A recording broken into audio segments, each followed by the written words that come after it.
Hiyo ni aje wase Alberto Maisha States, video ingine hapa hivi Man Cave Talk Live. Leo sijaweka topic by the way. Nijuu niko na haraka nafaa kwenda kwa kudrop C's Airport. Anaishi sometime after this. So nimeanza mapema leo kidogo. Wacha nicheck kama sound iko fiti kila kitu before tuendelee.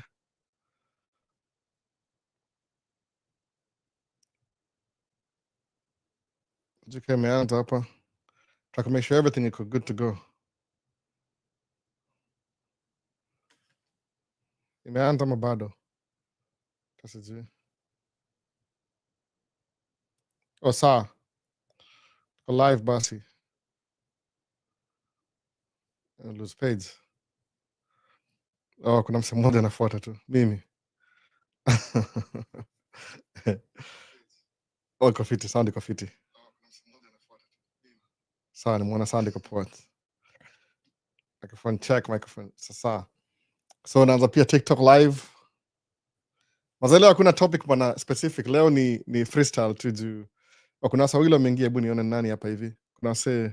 Kuna Keith, Adrian, sound iko okay. Oh, that's good. That's good to know, man. Thanks. Brian Lucalo, number 1. Number 2, Lucalo, number 2. Imeanza sahi by the. So live ingine ndio hii. Leo ni lini? Leo ni Sunday, June 22nd, I think. Yeah, 22nd. June 22nd. Kitu kaa hiyo. Date. Ndio hiyo basi, live. So kama mna maswali, uliza maswali. Nimeingia TikTok pia at the same time. Last week niliongea juu tulikuwa tunaongea juu ya takumbuka hii topic ilikuwa gani kabisa, ilikuwa acha niconfirm haraka before tuendelee.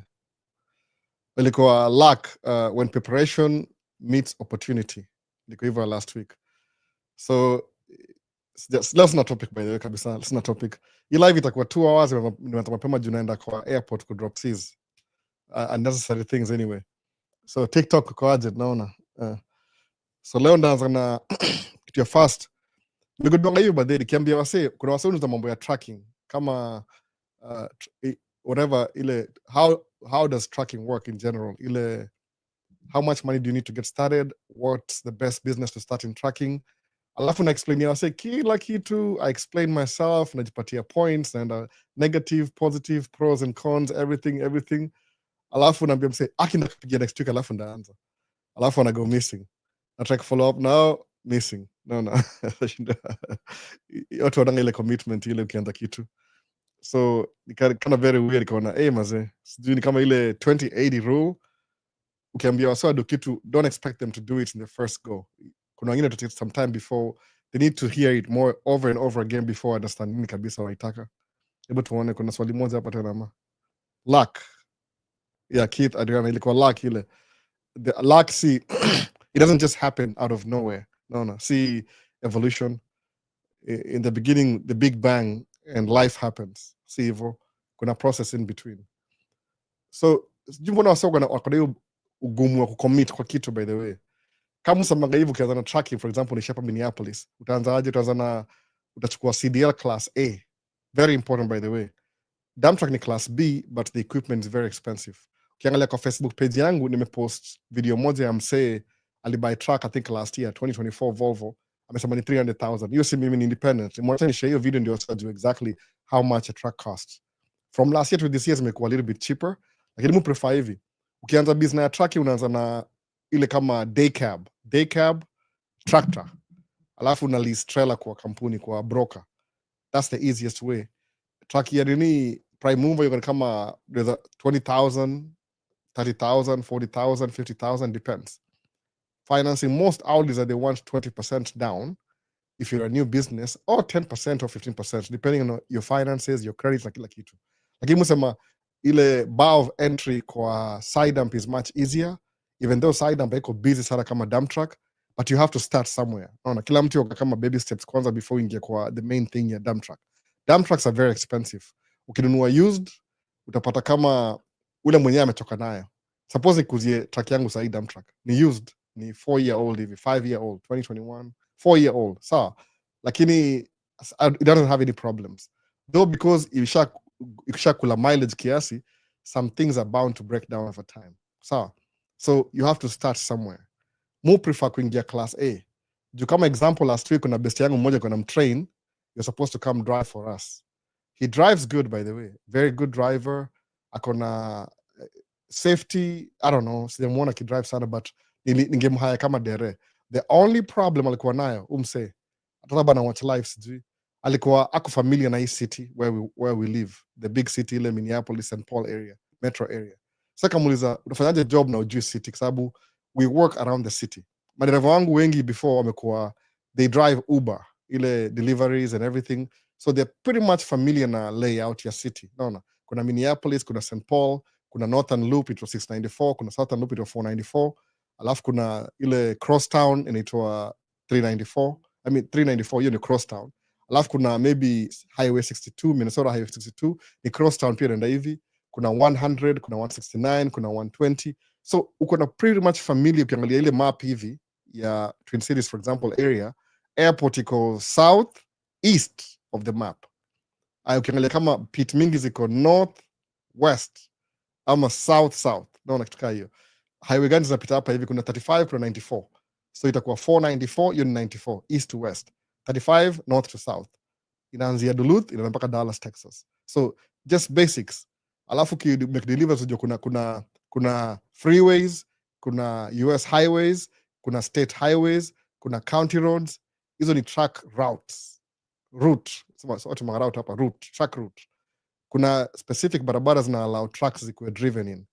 Kwa hizi mtaa avenue na streets, very rare. You have to read the signs before you do that. So msa alikuwa, he's a good driver, safe driver, everything check, except he has no knowledge of the Twin Cities. So akipotea hata ajui yuko wapi. Sakambia ndugu yangu, unfortunately siwezi kuhire juu you have to be familiar with the ile Twin Cities where you live. Ile tu situation awareness ni muhimu sana, kwa sababu hii si job ya joke. Namwambia as you're working, musemanga hivi in my own words, ukinunua truck yako alafu run your own truck as an owner operator, it's a 6-figure income, by the way. On the lower side is 6-figure income. On the higher side it could be at a $250,000. It depends on how hard you work, but it's pretty much a 6-figure income. Uwezi kuwa una lack one thing when uko na everything. GPS hizi kusaidia kwa sababu most of the time, so for the job na hapa hivi na ito nani night runner kwa construction, GPS hizi kusaidia sana, because sometimes you're going to a construction site, hakuna address, there's no address, so you can use Google kama backup, lakini that doesn't really help your case, kwa sababu I was working with him in the morning, tukaenda 4 trips na yeye kama niko on the truck sitting. The 5th trip akaenda peke yake akapotea kabisa, akuwa hata ajui mali yuko. What he did ni ile alifuata GPS ikampeleka place ingine. I think miss exit, ikata ku redirect, ikampisha through my neighborhood, so which is nikamwambia that's so unsafe. Unaona kama ni job iko serious, kuna vitu huwezi fanya kutoka hizo. GPS can help you. GPS only goes so far kama unaenda from address to address, lakini construction mse unapata mambo tu, go to this farm. Kama last week Monday Friday tumedeliver mzigo kwa farm. It used to be a farm, but now it's a housing development. Mona, I think mwenyewe aliuza, so it's a housing development. So guess what? There's no address. Ama kama address imekuwa assigned na hiyo township, ni township, si county. Ama county, it's so new that ija-update kwa Google bado. So most of the time we work in like just somebody in the middle of the farm somewhere. So drop it kusaidia, lakini si kila kitu. The skills go down the drain over directions. Come on, man. Night runner ananiingilia. I can't hire you if you don't know your familiarities with the cities, kwa sababu I'm paid by the hour, a lot of money, 120 an hour. If you get lost, he got lost for half an hour, I'm not going to get paid for half an hour. So unfortunately mwambia get familiar na city alafu ndio come back. It's still open, by the way, sijamfire kabisa. Nimwambia tu ile, I'm not the one who was hiring him, ni wife akanamhire. So if you're not comfortable with the person you're hiring, too bad. No. Mwambia tu just go watch. Musamanga hivi come states, watu neglect the small detail ya states. This is what you want to do kuja states. If you live in a city, Baltimore for example, Maryland, guess what? Start watching local news. Watu neglect hivyo. Most of the cable news ni international, CNN, nini. Watch local news. Kama hapa Twin Cities kuna Channel 4, Channel 5, Channel 9, Channel 11. Channel 4 ni CBS. Channel 5 I think ni ABC. Channel 9 ni Fox. Channel 11 sijui ni gani. ESPN sikumbuki ni gani. But kuna local news. Sababu local news every day, they talk about local things, local weather, local traffic, by the way. So what happens with the highway? Ukiwatch hiyo traffic ni 5 minutes long, by the way. Even if that's the only thing you watch, 5 minutes. Utajua this highway shut down because of construction, the airport is going to be raining. Situation awareness. Sasa imagine he had a job lakini hakuwa na hiyo situation ya barabara anapotea. How do you get lost 120 an hour? Nata kuachia sema ati, hey, I just let you off the hook today. No, you're working. Tulipiga tizi na yeye last week. Anyway, mtu hapa hivi unamwacha juu hivyo. Ni kama niko namtaka kumhook up na job lakini let down. So the skills go down the drain. Other skills, he's not experienced. He's never driven truck before. But izampatia a benefit of doubt because of skill level, naona anaweza grow into it. He needs experience. Sababu he's only been driving for 3 months. Lakini ajui the town, the city, has no clue. How do you get lost? Tumeanzia hapa asubuhi, you've gone 4 trips already. You get lost in the same place you've gone 4 times. Naona hiyo saa hata singemsaidia kwa sababu my wife is looking for professional driver, si mtu ana learn. Naona na mkikuja Kenya muache kutunyang'anya madem Asian. Mi sitafutagi dem, by the way. I'm so married, maybe ring hakuna na 4 kids, natafuta dem mwanani, by the way. Na madem gani unanyang'anywa na wewe mwenyewe? Labda una do Ian bana, ama nani Asian hauna do kama una dola by mistake. Naona problem si ati unanyang'anya madem, ni wewe mwenyewe uwezi hold out madem. You don't have enough resources kwa keep. Some mtu kama jua kama ataku outplay any day. Shida si wewe, ni madem. Naona they choose, wanaangalia economy, wanaangalia kama una uchumi mazee, bahati mbaya. Apologies, hebu tuangalie. Okay, niko Maryland for the weekend. Angalia weather. Naona unapoteaje na GPS? Hata mimi sijui. Naona ni kama alikuwa maybe too nervous, sijui. Hata truck naona hata truck ina warranty spoil. Yeah, truck ina spoil. That happens. Ni construction. Unakiwa mzigo. Ninyang'anywa dem na lesbian wa US. Too bad. Pole. Naona labda ujui, hauna skills. Pole bana, pole. That's gonna happen. Naona pole bana. Hata hiyo hakukuwa wako, hiyo ilikuwa temporary. Kama ni wako ni wako. Mbona sasa bahati mbaya? Si ati ni problem sisi bana. Unasema watu kama una do. Unaona kama una game. Kama una do, game unaweza kuwa na lakini una do. Zinaenda hand in hand. Naona lazima upeleke mtu out. If you can't afford dinner, too late. No. But that's not me. I'm not speaking for everybody. Mi scam kunyang'anya wasema dem. So kuna Eru kama kwa YouTube semaje, good evening Alboni, 8:17 p.m. Baridi inatupiga huku Nairobi vibaya, but cannot wait for today's episode. Karibu Edwin bade, karibu sana. Mko winter Kenya, poleni sana. Mimi niko sama mbaya. Naona iko wapi ile phone yangu ya Celsius, study na degrees ni ngapi leo? Just for reference, iko Fahrenheit. Inasema 77 degrees, kuna rain kidogo 2 to 20%, but kuna jua imewaka mbaya 32 degrees. Naona but hiyo ni 3 months too, so that's what it is. Other truck ikiwa na warranty who spoil, ina spoil. That's one nasema warranty ni ile something will go wrong, but because kuna warranty inamaanisha in the next 5 years anything manufacture failure related they will fix it, sababu ni human error. That means for free. Suppose horse ivunjike, it's not supposed to do that. Ile tu maybe production, somebody missed something, what I cover. Meaning when they give you a 5-year warranty, wanamaanisha they don't expect anything to break down, but if it does they'll fix it for free. Hiyo ndio maana warranty. Sawa, sisi ni ile maanisha ti warranty they'll pay for everything. Hapana, tires zikiisha hiyo si warranty. Tires ziisha ni tear and wear. Naona, give the man some time to get his bearing bana. Ndampa lakini si mimi, I was hooking him up for a job. Naona iko ati mimi directly company yangu, so if I tried my best, tumeenda na yeye the whole week tuna drive. So akopoa by the way, ile tu anadili kuangalia nini. He still has a opportunity, sijam cut off kabisa. I still think if he just works on his direction na kila kitu atakuwa sawa. Ile the person who's hiring ako comfortable na inexperienced driver, unaelewa? That's not up to me. Si mimi niko na make the final decision. Mimi nimwambia tu alipotea, unaona? So which to be sincere ni poor, by the way. Hali nimeanza kitu kweli asije. Nimesahau kwanza audio bana. Audio itakuwa musa one thing. Tatumile audio iko available anyway. So I completely forgot. So major parts not maintained. That's true. How much do you pay your driver? It depends with your experience level. No, it depends. Kama huyu ni mwanzia, fair enough, it depends. Siwezi disclose ilikuwa na hook up na job, alikuwa amepewa hook up. He still has the opportunity. Taka tu alan hiyo nitwaje, I want him to learn hiyo awareness ya city. Kuna job huwezi fanya the most kwa construction, au sema hivi, number one requirement kwa construction, you need to be familiar with the city at least, kwa sababu sifanya kazi kwa metro area. Ukitumwa mahali, you're paid by the hour, alafu it takes you, place ni 15 minutes away, it takes you 1 hour kwenda kwa hiyo place, una waste your time, and you know they have a time limit. Kwa construction, the city gives them maybe days, shut down the highway for 5 days.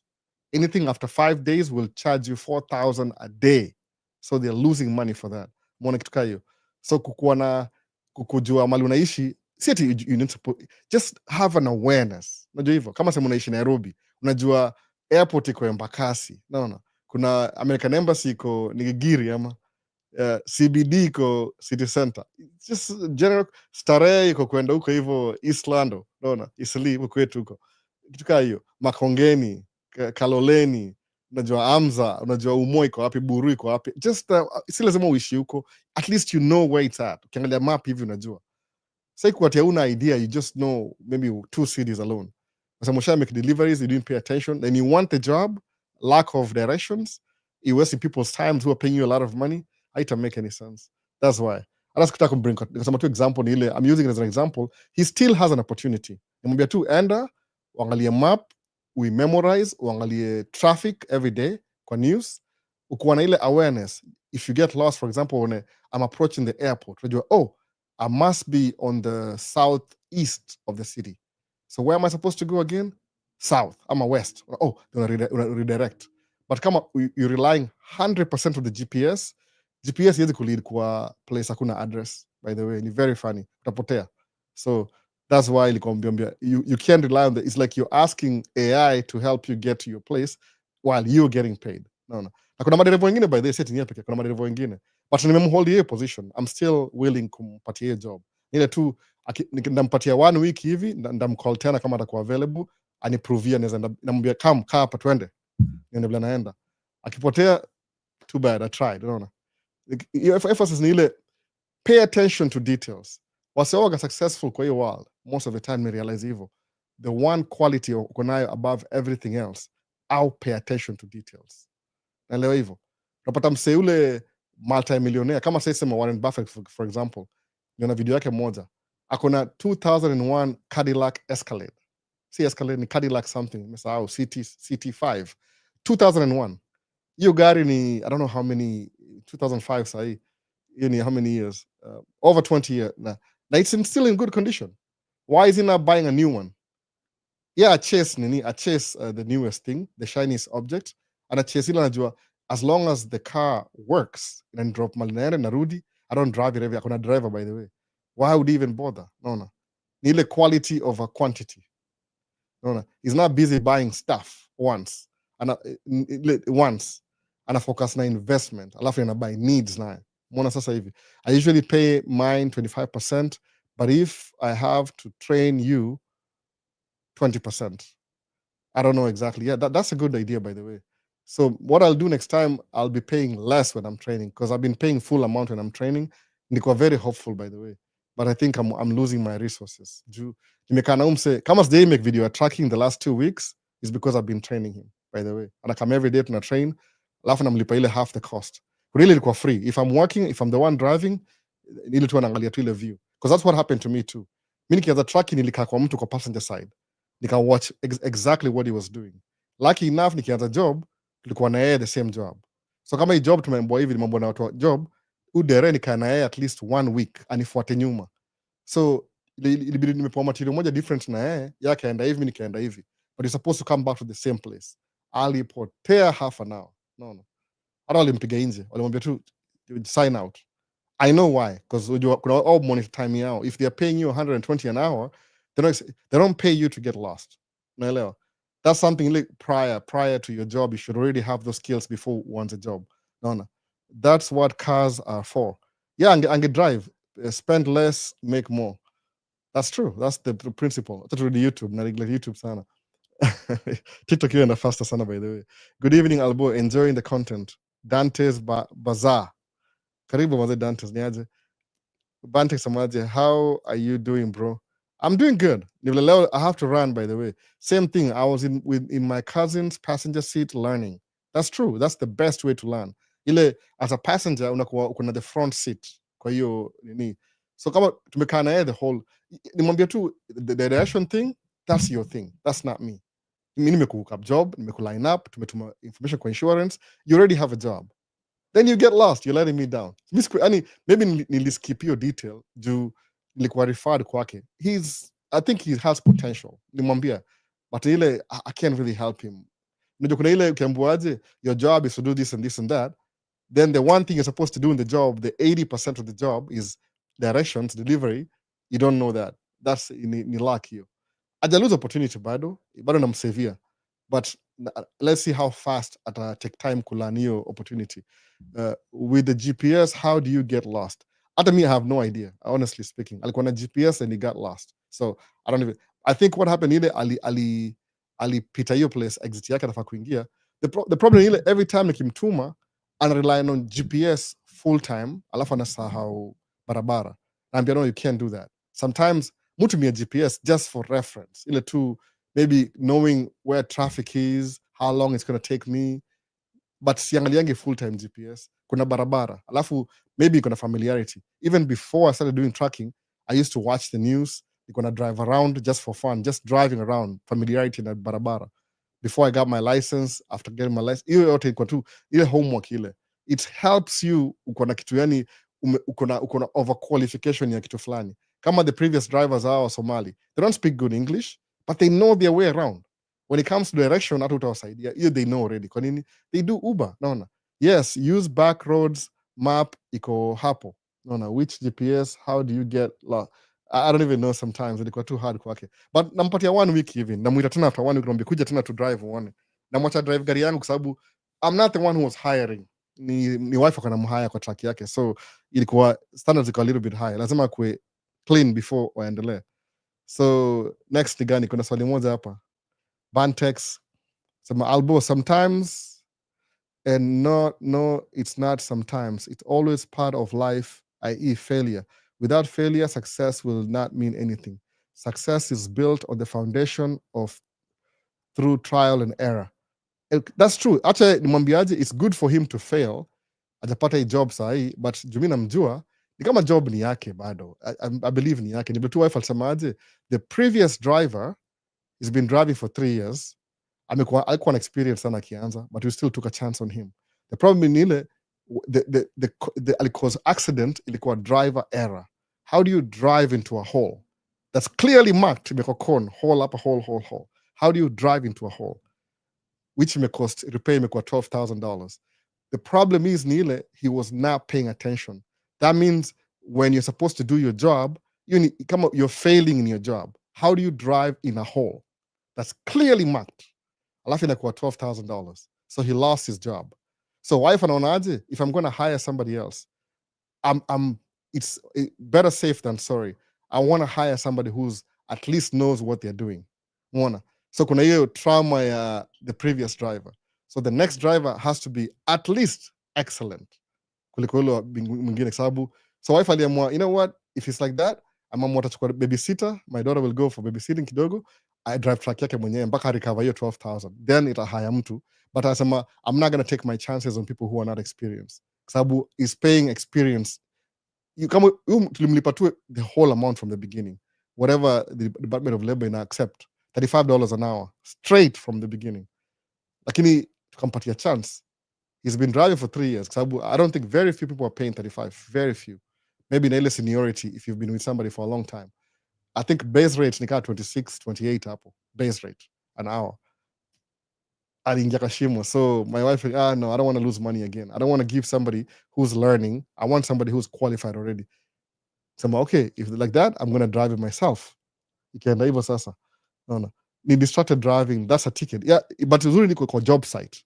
So what happened ile, his story ilikuwa haiku line up na the real story. Sababu what he said ni ile, I was just driving, then the hole wasn't covered. Hiyo ni testimony yake. It was just a pile of sand. When I drove there, the truck just sunk. Tukapigia wasa construction juu, that means they are liable.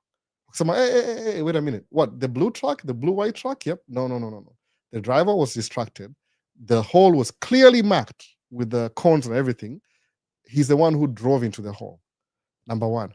We have pictures, wakatuma picha. Oh, picha ilikuwa very incriminating. Hata siwezi share, naweza share hapa, sijui kama naweza share, but ilikuwa yani there's no hapo kuangalia picha hivi, hata insurance siwezi lipa hiyo. Hiyo ni 100% driver error. So if you're the owner, you just lost $12,000 in 2 weeks of no work. 2 weeks income plus 12,000. That's a whole month worth of do you think you're going to hire somebody who doesn't know directions? Hata uwezi kuwa na hiyo leeway. Saini kama uko emergency 911, no, uwezi kubali. So that's what happened. Kambia unajua kudrive kila kitu, kuja ukae na mimi mpaka ujue. But you get lost in a job. That's not going to fly this time. No. So by the way, you can take it to court. No, I don't need to take it to court. It's a business anyway. No. Things happen. The construction company could be liable. They don't want to be liable because it's not their fault. Because what happened if, according to picha yao, I wish ingewashow picha, hata sijui nasemaje. Hata siwezi pull kwa internet, sikuwa ready na kushow picha. Hiyo picha ni noma mpaka acha tuone kama naweza ipull kwa nini TikTok. No. Picha ina hope it makes sense. Hata sijui. Itakuwa weird. Kama inaweza haiwezi onekana. Naishia kwa Facebook. Kama kwa Facebook Maisha States. Kuna yani alichapa cone ikaingia kwa shimo. So why is a cone in the hole? Meaning alidrive akaingia ndani. Huwezi itetea kabisa hii. That's what happened. Anyway, hiyo ndio story nini. So the company, the construction company, they were not liable because the hole was clearly marked. Orange cone. Do not. There's a hole here. Imeandikwa hivyo. So anybody who didn't read that sign probably kwa distracted, kunaongea na simu, umecheka, umefurahi, unaingia tu. Alafu he's supposed to be kama one track away from the hole.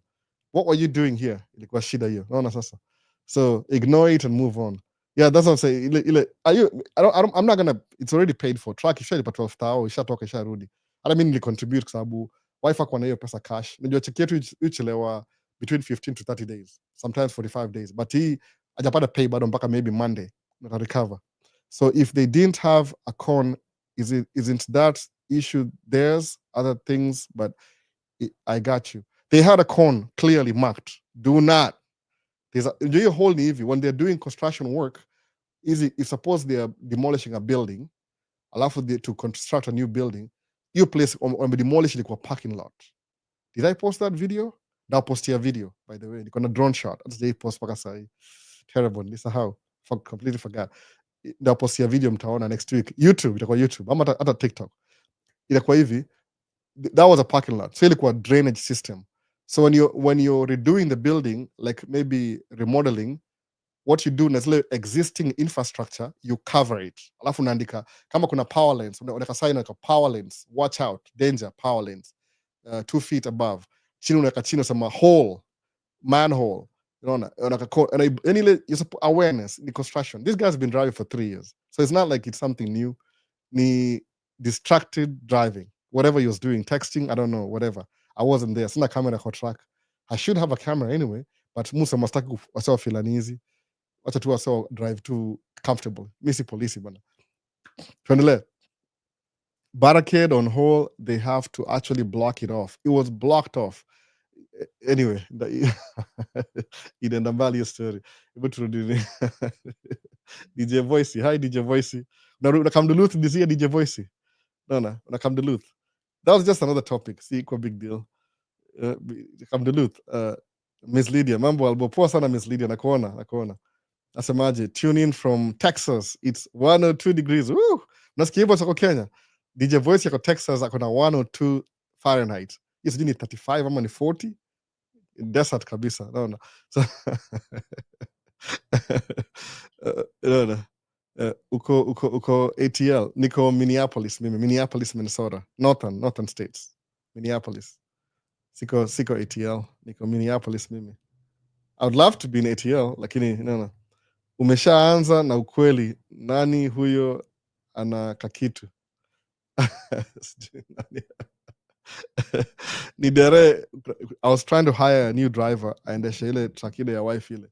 Alafu alikuwa very good driver, very safe, very everything, check. Ile tu he's not familiar with the city. So akapotea coming back. Sikakuwa shida kidogo. That's what I was talking about. Okay, you're welcome. ATL bro. No. Ama ni ATL. ATL. Kama ni ATL. No. Minneapolis, Minneapolis bwana. No. Favorite Paul asemaje? Hello Albo. Niko poa kabisa. So Haro asema hello Albo. Ni masalamu tu hapa. Wycliffe Ottawa asema Albo vipi? Poa kabisa. Poa mse wangu, poa kabisa. Success is sema hii. Haron Jandi amesema success is more often achieved by those who don't know that failure is inevitable. Failure ni lazima. That's true. Mu fail hata mimi. Kuja Atlanta tuko you're welcome. Ndakuja siku moja. Acha sahii niko tight kidogo. Unajua msee wangu possible Mary niko na watoto wanne, I have 4 kids. So kutua I used to travel when I was single. Niko naenda kila mahali.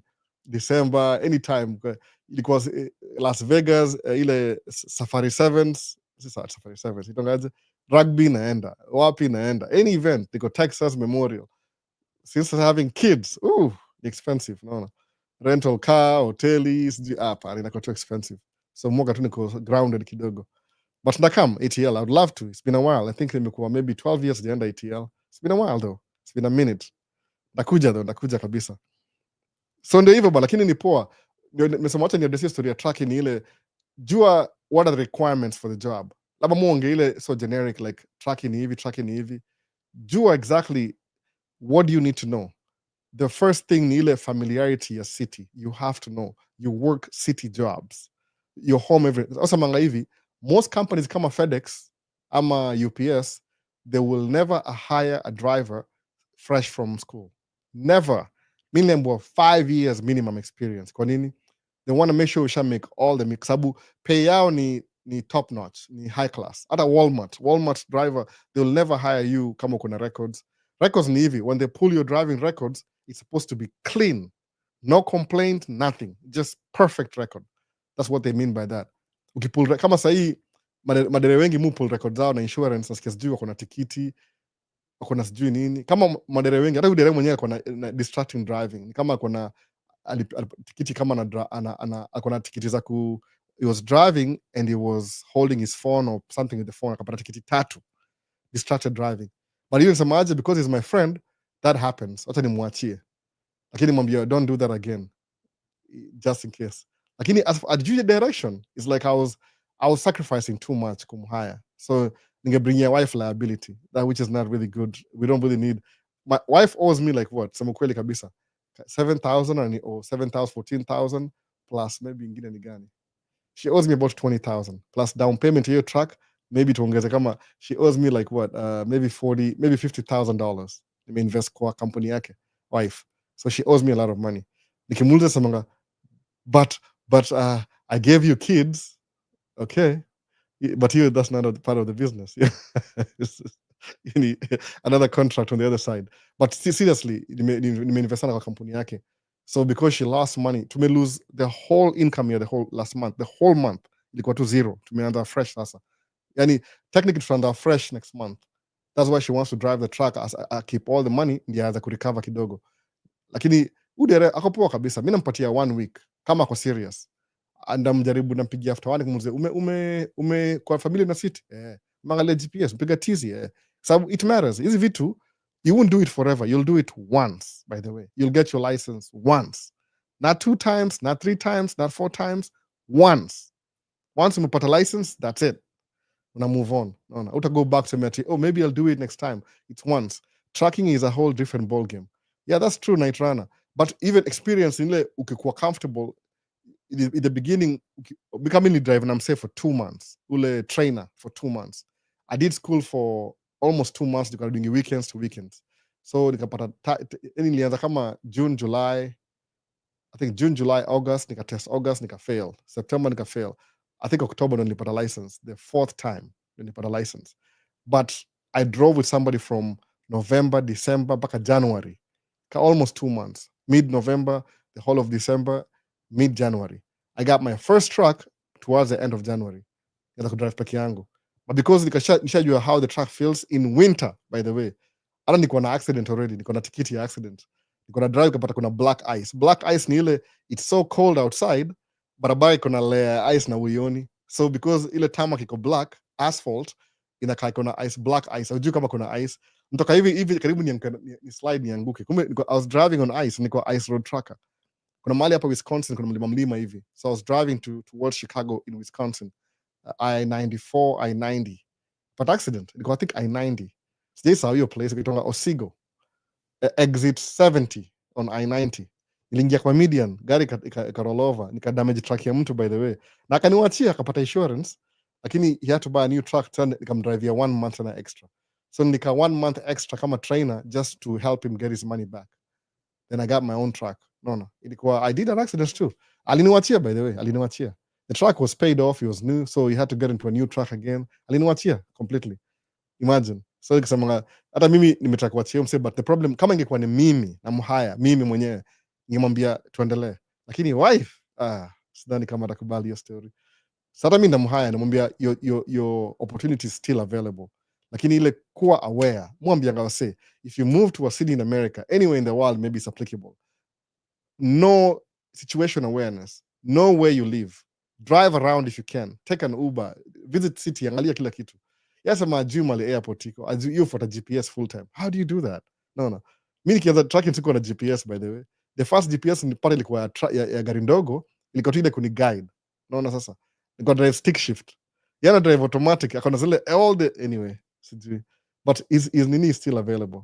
It's still available. Mindamu haya bado. Ile tu wacha ajue nini, ajue. I still hire him. Sema kweli kabisa. He's my friend's friend, so I still hire him. Ile tu lazima kuwe na more experience. So Keith Edriasamaje, it's North Carolina. It's North Carolina, far from Minnesota. My friend earned a scholarship to Garden Webb University in North Carolina. Yeah, it's quite far. My sister lives in North Carolina. You kufly ni kama 2 hours, drive ni kama 12 hours hivi. Angalia tu, enda kwa map kwa Google uangalie which city in North Carolina. Enda kwa Google Maps uangalie kama from Minneapolis to North Carolina driving, takupatia ile direction. Hata nza kuangalia hapa sahi tulikwambie. Why am I saying this? Tuko hapa Musa house zingine na kama I'm speaking to people tomorrow. Map ndio hii. Nikisema destination, tuseme Raleigh, North Carolina, ama tuseme tu North Carolina. Tafuta city gani? Which city? Raleigh, North Carolina. North, any city. North Carolina.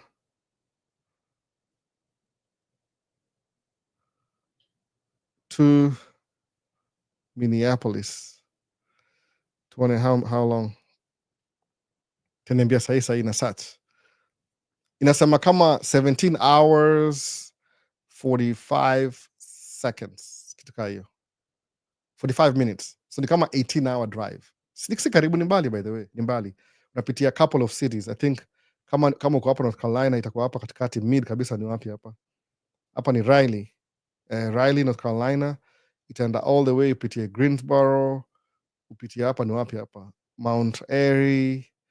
Upitie Fort Chinswell, hiyo ni kama Native American. Ukuje hapa kuna distance hata sijui matao zingine ni mob sana. Charleston, uendelee ni mrefu 17 hour drive, so ni kama 2 days hivi. At least mtu kama mimi nda drive halfway, nilale kwa hizi motel for the night ama hotel, niamke asubuhi tena niendelee. I don't like driving kama truck. Nimezoea 11 hours clean, so that's how far North Carolina is. Angalia city, atakuwa tu sawa though. There's Kenyans in North Carolina. My sister lives there still. Mona, so si mbali sana. 18-hour drive. That means unaweza lala.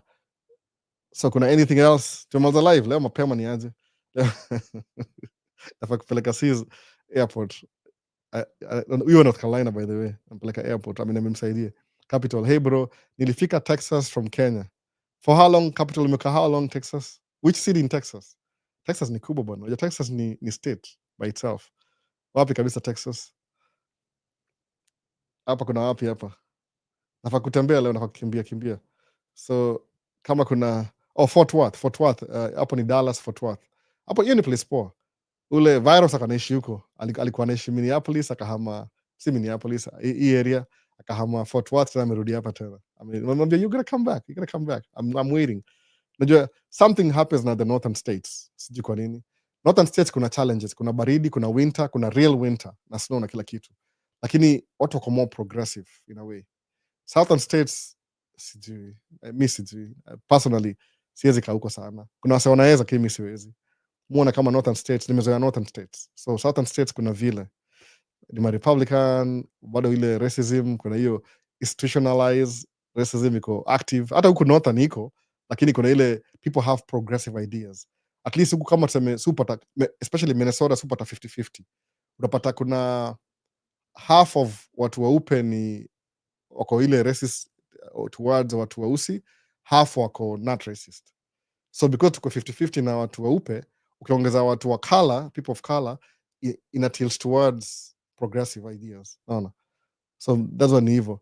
Ni Jack Ma, kama ni Jack nini? Kama unakumbuka nilikuuliza nikiwa Kenya stories za truck. Siwezi kumbuka poa by the way. Labda ulikunitumia kwa WhatsApp. Ilikuwa tumia the same name kwa, labda nitumie kwa WhatsApp ndani nini. Hata sijaangalia WhatsApp this week, akia nani. I've been training sijaangalia WhatsApp the whole week. This is terrible. Ndaangalia. Winter comes early up north. Noma sana. Yeah, by tuseme summer yetu clean kabisa sahii, ni tuko summer kabisa sahii. Ile tuseme June, July, August, September mid baridi inaanza. By the time of Halloween, oh, snow ishamwagika already mostly. Hadi unapata test run by September, snow imwagika. It gets cool sababu ni ile the way the world, the earth ina tilting 23 degrees this way, 23 degrees this way. So sahii imetilt ile tuko na more sun, so our days are longer. Naona days are longer. Phone number angalia kwa siwezi sema ni publicly, angalia kwa YouTube channel description section ya any video utaiona huko phone number. Utanicall to anytime. Ndio hii simu natumia, hii number utanipigia, ndio hiyo basi capital. Kama ulinitumia text ndaiona, but phone number iko hapa. Kwa nini? Kwa this iko kwa description ya YouTube video, sababu Maisha States YouTube channel. Juu TikTok haitaki tuweke ma phone number kwa nini, kwa front page. Wali change policies, sijui kwa nini. I used to have it over there, wakaitoa. Hao ndio walisema hivyo, they are removing. Kusema sawa, whatever, it's not my platform anyway. Mi tu ni msee napatianga content for free. Hata sijai post video TikTok for a while. I'm a terrible TikToker. Anyway, Favorite Paul asemaje? Bro, ebu eleza kiasi vile unaweza futwa job juu ya hizo radio iko kwa track. Ni utafukuzwa, yani si utafutwa job, they'll kick you. Sababu usifanya hivi, kama tuseme every day last week nimewaka different job. Kama Friday nilikuwa wapi, nilikuwa naanzia wapi, acha nikumbuke. Musahau, because on to the next one. Kama Monday naenda from Minneapolis to ile landfill, ile video nimepost ile same route, same everything, so enda huko so frequently na hiyo job. Nimekuwa different job. What happened hivi ni job site, so mara mob. Okay, there's two things that happen at job site. Sometimes ni brand new construction, brand new, yani ilikuwa shamba ya mahindi, so wakabring zile ma excavator wakachimba mahindi zote, so they're trying to prepare the land for residential. So hapa America yofanywa hivi, kuna ile zoning, wanasema maybe this was a farmland, due population may increase, they buy out the land from farmers. Naona farmers wanazi own already. The way they got the land in the first place ni very suspicious, but anyway, the colonialism na nini, killing the natives in story ingine anyway, but they own the land legally, tuseme tu legally whatever. So the city ina buy back the property from the farmer. Maybe anaambia relocate, we will take your land from here to here, but we'll give you the land next to it. Ama wengine asema tu, we'll give you cash, how much do you want? Asema mimi 100 million. Okay, 100 million it is, unampatia. Awa negotiate kwa sababu the city will make more money buy back your property than having the guy own it. Sababu aupata property tax ya shamba moja si mob sana, ya individual houses ni more money. Sawa. So what do? Wanasema hivi, the first thing they'll do, the first construction, sisi come in, watakaa wanza kuchimba from wataanza barabara. So what they'll do, wataanza na ile excavator ikuje ichimbe barabara all the way the way the road's supposed to be, na kila kitu imalizike. then wataka mchanga kama sand. Sawa. So that's where we come in. When they need sand, we'll give them sand. So kama ni dump truck tutakuwa tunakuja kwa hiyo job site hivi, you pull forward, you back up, una dump, unaenda. Next person pull forward, back up, una dump. So what happens ni ile kama tulianzia hapa, napatia example, tulianzia hapa, we are dumping, ina increase kwenda ndani. So the more kama tuseme truck, kama tuseme ni kama shimo, it's a hole basically. Barabara iko kama hole. They dig down for the road. So ukimwaga sand ni compactable. You can press sand. Describe. Na press sand hivi ni compactable. So wana press your sand down. Then tuna bring gravel. Gravel ni ile au itaje gravel. Sijui jina gravel Kiswahili. So wana bring at the same time unapata kuna truck kama 10 naambua next round kwa radio CB radio. Hey Albert, Al, next round bring some sand back. Kokoto. Kokoto ni ina jina nyingine. Gravel itwaje? Kokoto ni gravel ina jina nyingine by the way, kokoto. Ni kama tuseme kokoto ile fine, ile kokoto lakini imesiagwa to I don't know how many very tiny pieces. Alafu zina kwa sand na kwa compacted. So naambua hey kwa radio CB radio. Hey Albert, yep.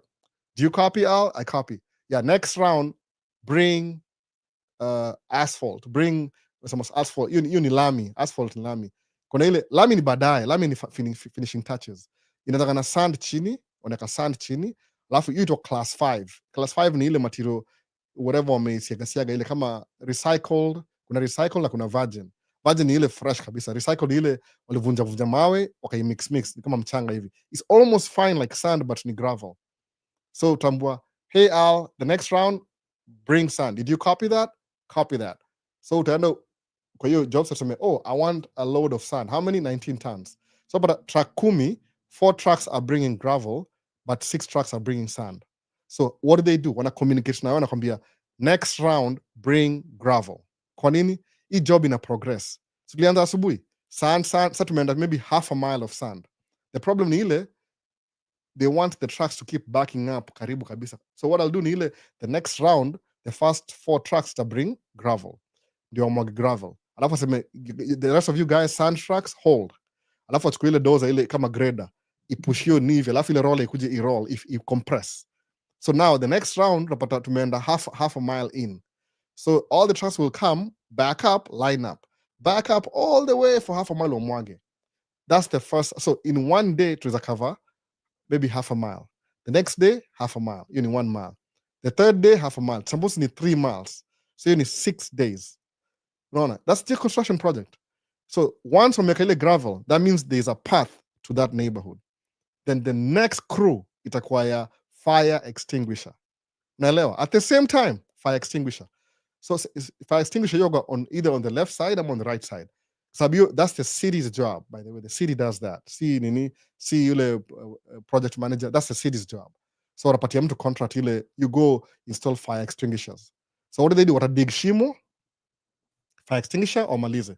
So now tuko na barabara at least ishakuwa iko na sand chini compacted, iko na gravel juu yake, alafu the next to it wameka fire extinguishers.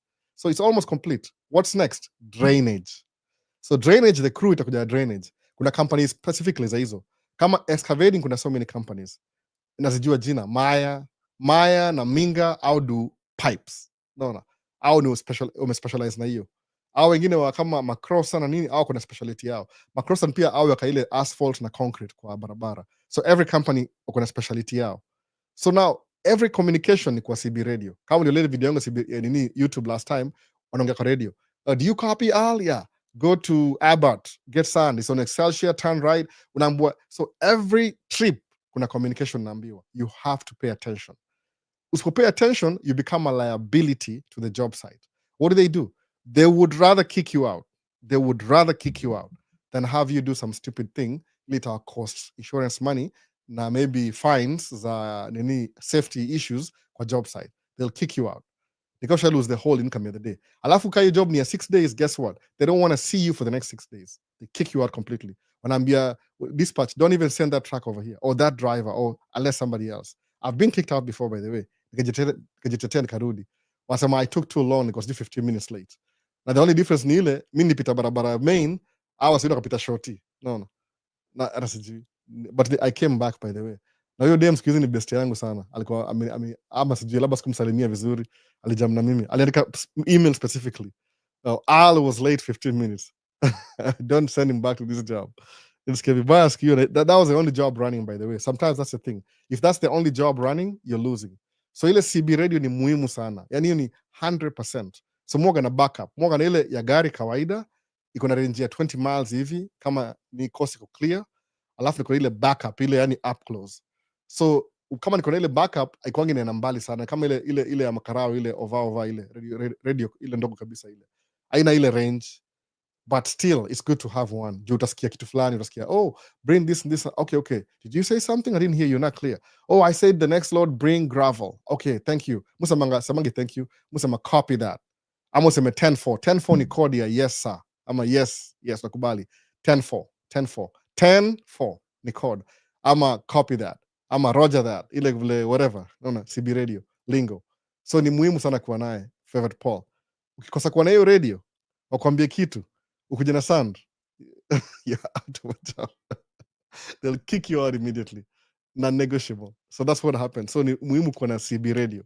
Mupost ma video mnasikia. Enda watch video ya last code watch, by the way. Ilikuwa nini? Ilikuwa inaitwaje, na nimesahau jina. The last video nimepost ilikuwa unasikia kwa radio. Oh, this go this is. Yani tuliingia kwa job asubuhi. The first maybe mimi nilikuwa lucky nina ile the job. Anybody after mimi akaniambia enda huku.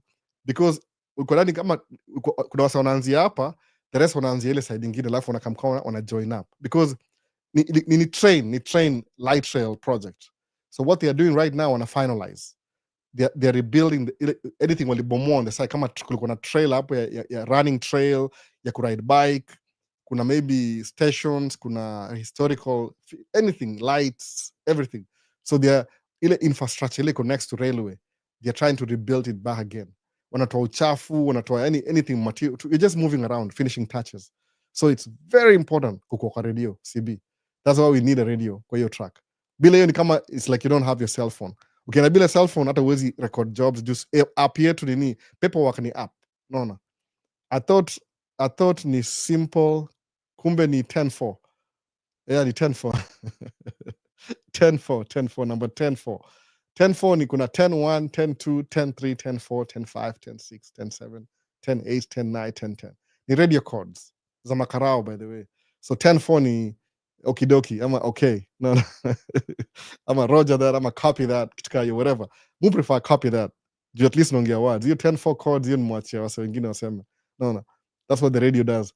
Kama sahi kwa nini kusikia kwa, kama drive kwa highway, kwa over the road, I think the generic channel 19.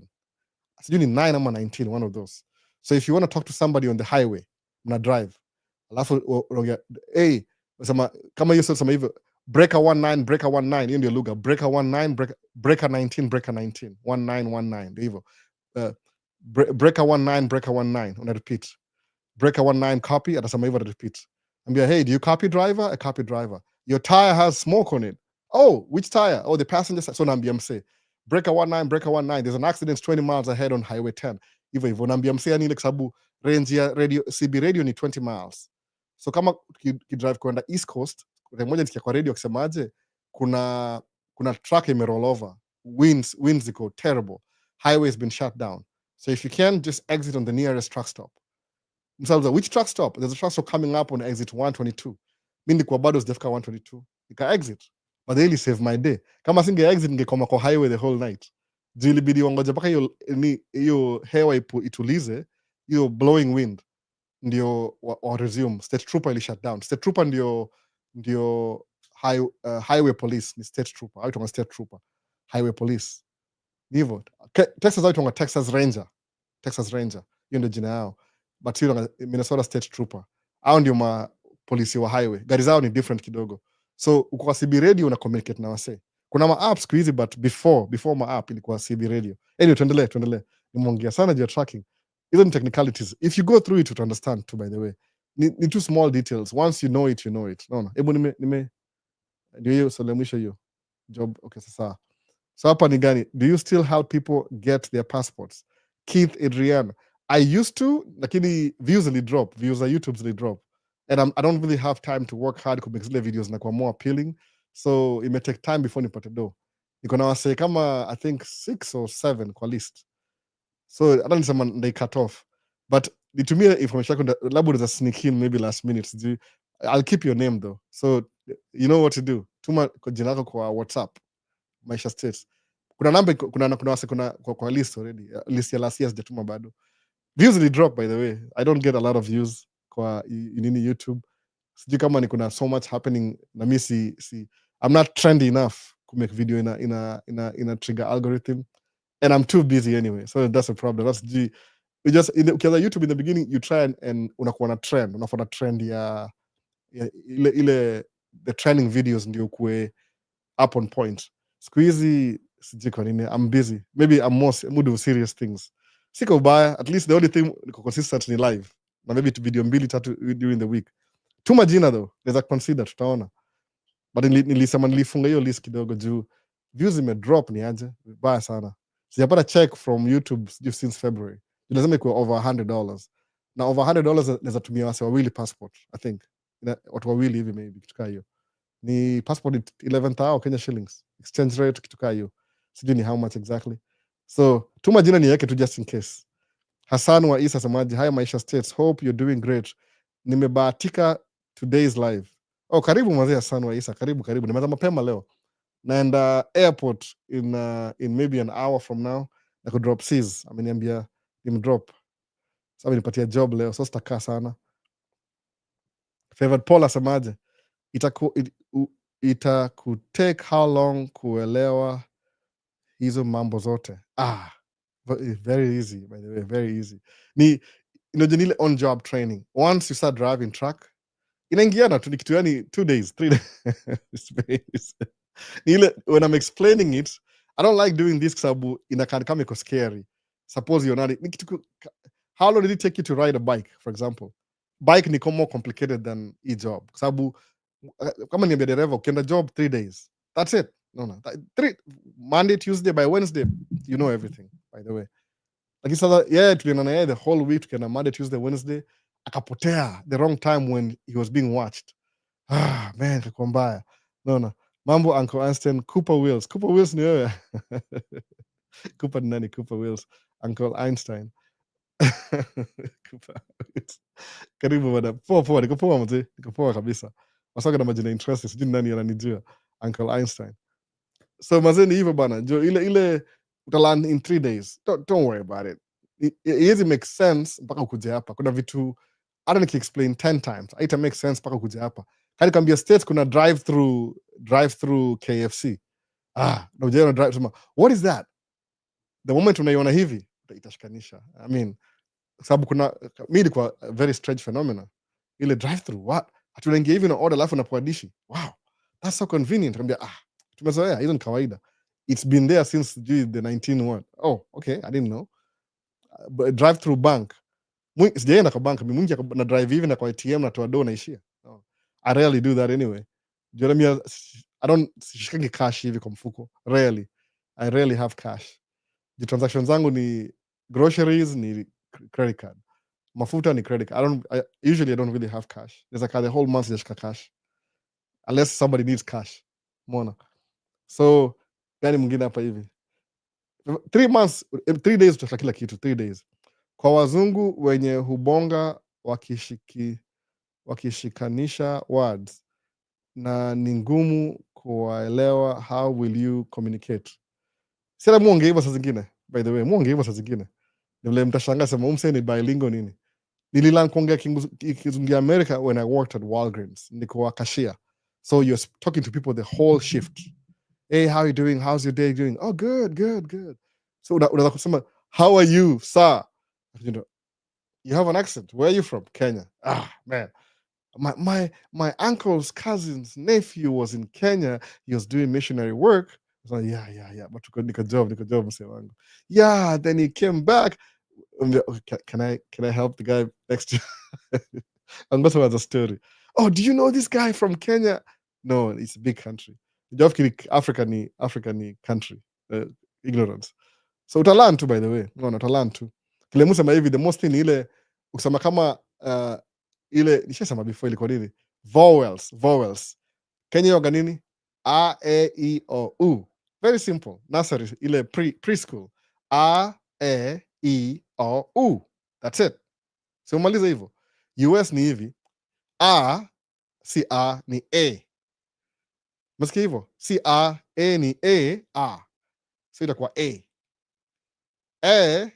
Ile A sisi ni E, yao ni E. Unaona? A, E, alafu E ni I. Umeona hivyo sasa? Nimeripiti kitu tena. Unaona? Yeah, do you speak African? So do you speak African? Africanese. Naambia, oh my goodness, you have no idea. There's I don't know how many thousands tribes in Africa. It's a huge continent, bigger than America. Wajuagi hizi vitu bana. Unaangalia ile map ile inawadanganya fikiri Africa ni ndogo, alafu Greenland ni kubwa. No, do you speak Africanese, Kenyanese, Ugandanese? Ignorance. But anyway, unaelewa. When people think they're superior, are very ignorant. Okay, hao ni superior. Wanaona kama hao ndio wamefika, but you never know. So kuna A, E, America ni vowels ni A, E, I, O, U. So picture that, hiyo ni vowels. So ukipronounce kitu unasema America. But America ni America, juni si America si English word, ni still America bado. Suppose kama ni Iran nasema Iran. Ni natural for them to sema Iran. Kwa nini? Ule mtu yeye akiona hiyo hata mtu wangu nikwambia just read this word atasema Iran, lakini kwa real ifaa kuwa Iran, sawa? But ni ile vowels zao ni I, si E ni I. So kama A, the best example ni ile kama seme Chicago Cubs, cab, ya itakuwa cab, taxi, cab, naona cab, hivyo E itakuwa E, naona itakuwa Einstein, itakuwa Einstein ni German, hata si English hiyo. Einstein ni German. So alafu kama ni U itakuwa U, si U, itakuwa U. O itakuwa A. So O yao inasound kama A, kama A. Very confusing, by the way. Hata sijui nikwambie nini. Customer, do you work here? Wewe kama cashier with the name tag while you're behind the counter. Jibu, no, I don't work here. Nikasema hivyo kila saa. You're funny. You got jokes. So nimeandika hapo hivyo ni kwa cashier ama imeandikwa customer service representative Albert. Hey, excuse me? Yeah, do you work here? Naambia, no, I don't work here. You got a joking hivyo. Oh, you got jokes, huh? Naambia, yeah, I got jokes. Of course I work here. How can I help you? Nacheka, see, don't take the joke too far. Don't take the joke too far. Seriously, you could job, unaona. Minimum wage, ni minimum wage bado. Who cares? Gonna be able to say, oh, I'm getting my driver license, trucking license. I'm gonna leave. I'm gonna buy my own truck. And be, oh, really? Yeah. Unajua ukienda kudu job nini entry level, unajua na wase wamekuwa hivyo 10 years, 40 years, waambie you're progressing from life, they'll never believe you. They think you're kidding. No. Oh, Albert, you have a nice car. Is this the only job you work? Like, yeah. This is my only job. Are you sure? Ona gari ni mpya, iko gari big deal, Toyota Corolla. Inafanya wapost hizo mapicha ndio i make sense story, na wapost nazipost Facebook by the way soon, nikizipata maliziko. Mimi kuna picha za I have all my pictures from tangu 2007 zote kabisa niko nazo. Nimekuwa nikidocument life yangu since nikuja hapa hivi, so I have all my pictures digital by the way. Kamera iko yangu, niko nimeboro kamera, ndio show ile muone specific gari yangu liko wapi. Walgreens, you have like a Walgreens though, bado you can exist by the way, it's been there for a while. Hata one of my colleagues siku hizi ni pharmacist, alikuwa tu cashier siku hiyo, ni pharmacist, ali advance au wengine, I don't know what happened to them. So favorite Paul, utashikanisha tu, utashanga sana, utaweza kuongea sema kama unasema wewe ni Muamerika hivyo tu, inaingia tu polepole without knowing, ile unazoea tu hiyo speech itaingiana tu by the way, unaona, utashangaa. So maswali zimeisha. Finally live fupi leo. Nafaa kwenda mahali by the way, that's right, nafaa kwenda mahali. So nimesema nini nyingine, sema ile kujustia kuwa na hiyo situation awareness. Make sure unajua the city you live in, airport iko wapi, Karawa iko wapi, the nearest hospital nayo iko wapi, McDonald's iko McDonald's iko wapi, Burger King iko wapi, Wendy's iko wapi, nini nyingine nimesahau, restaurant gani nyingine, Five Guys, Domino's, Chipotle, Red Robin. There's so many restaurants in America by the way, utashangaa. Naona Indian restaurants, QT ni gani? rich cute. Nimesahau gani ingine? No. Famous market. Jua where everything is, by the way. Mahali kama kuna ile store ni supermarket ya food, ile kuna nguo. Burlington Coat Factory, you kuna place cheap. Marshalls ni cheap goods. Jua everything. Tembea, jiulize hivyo. Na buy dishi wapi, na buy McDonald's wapi, burger. Sema burger. Mbona sema Burger King? Si burger. Burger Kiswahili. So hapa hivi ni burger. Hiyo R lazima uipronounce in a way. Sawa, inakuwa hivyo. Dollar Tree, unasikia hiyo? Kuna Dollar Tree. Dollar Tree iko wapi? Dollar Tree ni toothbrush cheap, toothpaste cheap. Nyama yao ni questionable, but no, labda ili expire last week. Lakini itabidi mi kanunga, I was so broke, nikanunua expired pizza. Naona nasema siko kwa fridge, kwani hauna do? Naona kwa minimum wage, what do you do? Hauna do? So nikanunua Tombstone pizza. Sikia jina, Tombstone pizza, Walgreens. Nanunua kama kibao hivi, naambia you can take them home for free, but bora tu sitembee naye kama store iko open, ile tukishia naye jioni. Naona bus na rail stop, sema hivyo rail stop. Hapa sasa Minnesota tuna rail stop, they're trying to construct the railway line sahi, hiyo ya commuter train.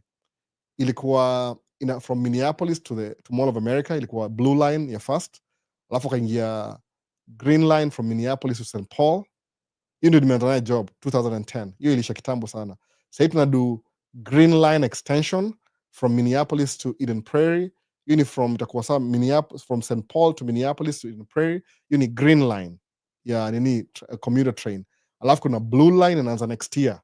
Sasa unakuja na uchukua CDL, ubuy truck. 2026 there's a new $2 billion project coming through. So utakuwa na kazi ya 5 years guarantee. Umeona? Even mtu angalia construction projects, naangalia Build Back Better, ilikuwa passed na Biden akuwa president. Ubaya ni ile Democrats, they don't know how to advertise their good work. Wana assume mtajua tu. Man, I feel sorry for Democrats anyway. I feel so sorry. Independent. I feel so sorry. They do nothing, Democrats. They do good work, they don't advertise. Wana assume mtajua. Man, anyway. So kuna vitu kaa hizo. So unaangalia project alafu unaifollow through. Unajua mali, where do you buy food, where do you buy shoes, where do you buy cheap this, everything. Hiyo ndio the first thing unafaa kujua. If possible, pata mse, nipeleke hapa, nipeleke Mall of America, nipeleke kwa mall, nipeleke kwa where do I get my cell phone. Awareness utakuwa poa kabisa.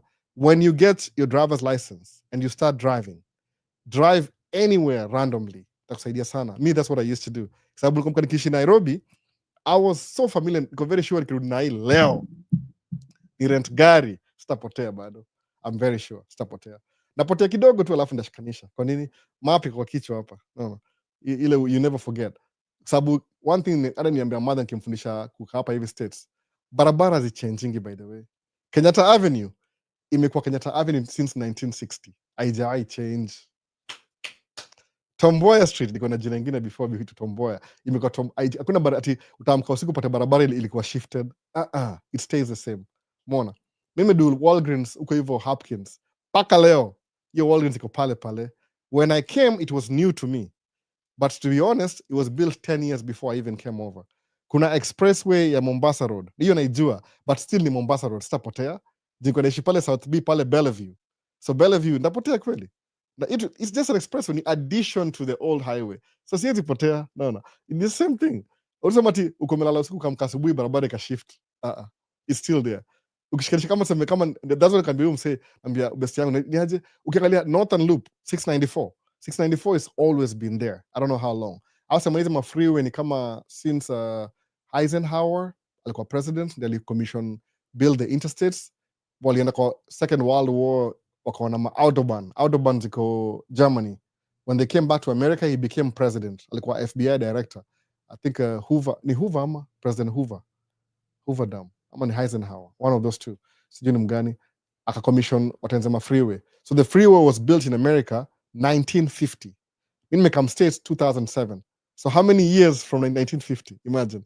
It was almost 60 something years highway may exist. No. So barabara, utaamka leo upate barabara. I think most bridges are meant to last 100 years. Wakidemolish, ni ile they want to expand it or something. Kuna expressway, hiyo expressway nimeiona by the way. Kuna bro alikuwa make video huko, ule sijui niitwa nani, Dennis the Traveler alikuwa, kuna YouTuber mmoja sijui alipotea wapi, sijaimuona siku hizi. Dennis the Traveler nikaa ndio pioneer, unaona. So barabara ibadiliki, once you know it, you know it, that's it. Alafu unajua airport jai move, iko pale pale, unaona. Waliiba land ya Native Americans wakatenza airport. That's the history, by the way. It's true, I'm not kidding. Iko history ya Minnesota ni ile, they stole the land, they built an airport. Unaona, ilikuwa itonga Fort nini, Fort nimesahau jina, Fort nini, Fort Snelling. So hiyo Fort Snelling waliiba, hapo ndio ilikuwa the federal army ilikuwa na fort huko hivyo. Those buildings still exist. 3 years ago nilifanya job huko hivyo, they were reconstructing the building, they were remodeling them ndio zikuwe modern, but they still exist. So ijai change, naona kabisa, ijai change. Ukienda job site unajua place ya kudump, ama utajua once umefika job site, watakwambia. Ndio hiyo sasa, wasemaje, ukiingia kwa hiyo job site hivi kuna kama scale hivi, na kuna signs amesemaje, we monitor channel 14, we monitor channel 7. I think another could do what I'll do in the near future, from next week maybe, if I get a chance, you can make a video kwa show. I think that's a good idea. Ile na describe exactly how I do it, kwa sababu mui describe but sijai kwa specific, labda niwapatie leo na washauri kuingia job site ni vipi, ni hivi. I think nimewasha kwa hiyo video imepita, I think so. Nikiingia job site niliingia, nikiingia kwa scale, ukiingia kwa scale kuna scale hapa hivyo, sometimes unachukua empty weight. If you're picking up material from the job site, lazima uchukue empty weight. Empty weight ndio tier weight. Ito hiyo tier weight. Ile unakaa na truck kama iko empty na full tank of fuel na umekaa ndani, wanapima. Ndio kienda kulodiwa, unakaa na ile gross weight. Alafu wana minus tier weight na gross weight, unapata ile payload, whatever. Kama upo 19 tons. So how do I get to 19 tons? And only the last video nikiingia kwa scale, towards the end of the video I think. Maybe nakona video kaa hizo. Hizo ni rahisi hizo. More exactly what I mean by that. Ukiingia kwa job site hivi kuuliza, hey, I have a load of contaminated from Minneapolis, where do you want me to dump? Ambia, oh, just do you see the dozer? Naangalia, oh, the left side, yeah, I see you now. Okay, yeah, just come before me, back up on my blade, dump it right here. So I'm a 10-4, I'm gonna copy that. Anakwambia radio. They tell you what to do, by the way. Asema aje, dump it over here and keep doing the same thing throughout the day unless anything changes. Sama, got you, thank you sir, namaliza. I'm gonna copy that. Si lazima useme get you, thank you. Mupata kusema yes sir ndio asikie poa, mumuita sir, aoneka wewe ni asema una worship. It's a good feeling kuita mtu sir, by the way, ni kama respect hivi. So muita watu sir kwa mdomo tu hapa hivi, yes sir, thank you sir, yes ma'am. Ubaki kusema yes ma'am, aona kama ma'am ni kama yes madam. Madam is the same thing na ma'am, by the way. America, I don't know why they call it. Ina sound weird kwangu, but I use it all the time. Sometimes I'm a yes ma'am. I'm not that old. Why are you calling me ma'am? I'm not that old. I mean, no. It's just respect for your office. No. Thank you. Kuwa na hizo ma thank you haraka hivi. Yes, thank you. Yes, hivyo. Kuwa nazo tu ile on your fingertips. Takusaidia sana. People feel like you respect them. Naelewa. So, how could someone open bank account as a new comer? It depends, by the way. Hassan wa Isa. Kama uko na social security, utafungua bank. Kama una hizo makaratasi, itabidi mtu mwingine akufungulie, alafu yeye ndiye atakurania kila kitu. Ni kama tu, yani lazima uko na papers zako. It's very easy. You walk into a bank, you open an account and you move on. But lazima uko na makaratasi, ile legal documents za kuishi America, then you can open an account. Wako very specific na hiyo, by the way. Ni law. Lazima wakutrack down. Kuna expressway Mombasa. Mamaliza na shughuli. Any question ingine? Leo ni kama nina haraka nakimbia. Anything else? Sijui nimekaa hapa how long? 1 hour. Kuna swali yote tena ingine? Ona. Niko na haraka leo. Unakuja mambo ya microphone, nini ingine? Tell me something. Swali. Nikunywa maji, ngojea.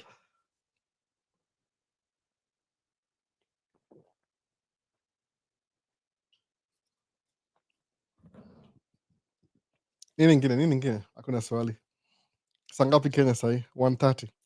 And the airport, by the way, that's why naharakisha. So kuna nini? Kuna anything else? What is your Facebook name? Maisha States. Same thing. Maisha States YouTube, Maisha States TikTok, Maisha States. Same picture, same everything. If the same itwaje hiyo profile picture kwa YouTube is the same me. Anything that looks like me, but tutajua. Umeona? Kwa Facebook nimeweka picha gani? My last post ilikuwa ya I don't even know ilikuwa nini, maybe ilikuwa ile auto show pictures. Yeah, Facebook ni Maisha States. Maisha States ama fanya hivi, sema tu @Maisha States _ no @Maisha _States, hiyo ndio original. Ile sign ile Maisha _States, hiyo ndio kama ile itongaje handle yangu kwa Facebook, Instagram, TikTok na YouTube ni @Maisha _States. States ile STATES. Picha ni ile the same consistently. Ile picha nipiga, when was that? 2014 when I was so skinny. Sasa nimeongeza weight kidogo. When I was on diet, nilikuwa prime ya diet, I should change that picture. Niko mgonjwa, I was so skinny. Shati kunanivaa. I didn't feel comfortable, by the way. Nilikuwa very skinny. I lost so much weight, I looked sick. So that's a picture. Nachangia picha pia. Nimevaa kitenge moja ya purple. I think ni purple ama pink purple, kitu kaa hiyo. Retirement in US or Kenya? It depends. It depends, by the way. It depends. I would love to retire in Kenya, but we have our own Kenya here in Florida or Texas. So we're a place warm. Texas, San Antonio is very warm.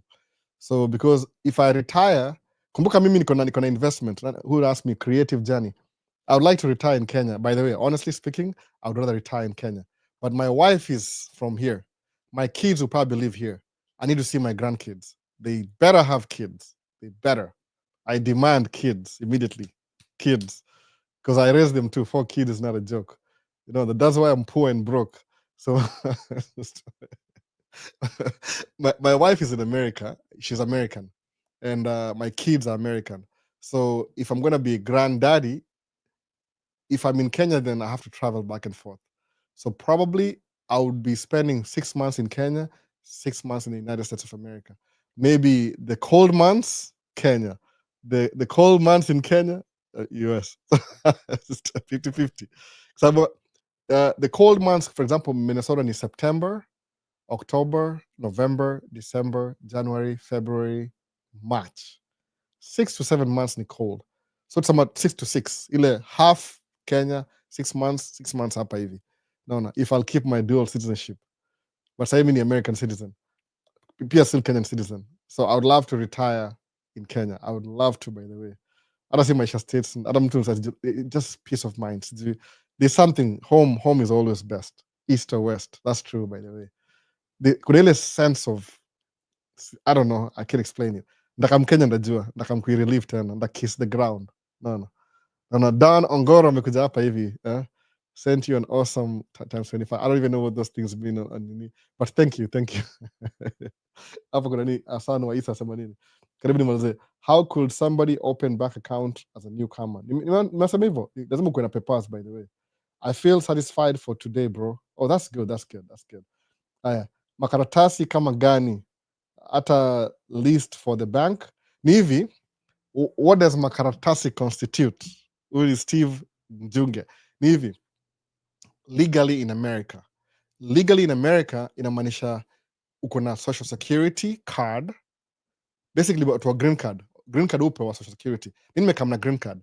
Immediately nishaingia hapa hivi, after the second day nienda kwa Social Security Administration, nikawapatia makaratasi zangu zile za zitwaje, DS260, I think so. Wakaiangalia wakaona, wewe ni eligible. Nikapewa social security. Hiyo ndio makaratasi. Having a social security inamaanisha you are part of the corporation of the United States of America. Donald Trump as your CEO. You're part of the corporation. No. By the Senate, na House, Congress. You're a congressional citizen. That's what it is, by the way. Kuna wale nationality, wale walikuwa before Congress. But sisi tumepewa ile mandate na Congress. Congress is the one in it to manage. So unapewa Social Security Administration, unapatia number. Hiyo number ni kama umefungua account on behalf of you in one of the banks. I don't know where. Kuna Federal Reserve, maybe Missouri, Minnesota, whatever. Unakuwa ndani hivyo. No. So once you get a Social Security number, come on, a student, you get a temporary one. It expire after some time. But if you're an immigrant, unapewa Social Security. Then you'll go get your driver's license in the form of ID. You can get a state ID. After 5 years, when you become a citizen, you can get a passport. So makaratasi, technically, the most important karatasi in America is your social security card, social security number. That's what when you get the social security number, which is a bank account open on your behalf by the federal government, unakuwa na makaratasi. You're a citizen through an act from Congress ilikupatia. Sijui ni which year by the way. Congressional wali pass law.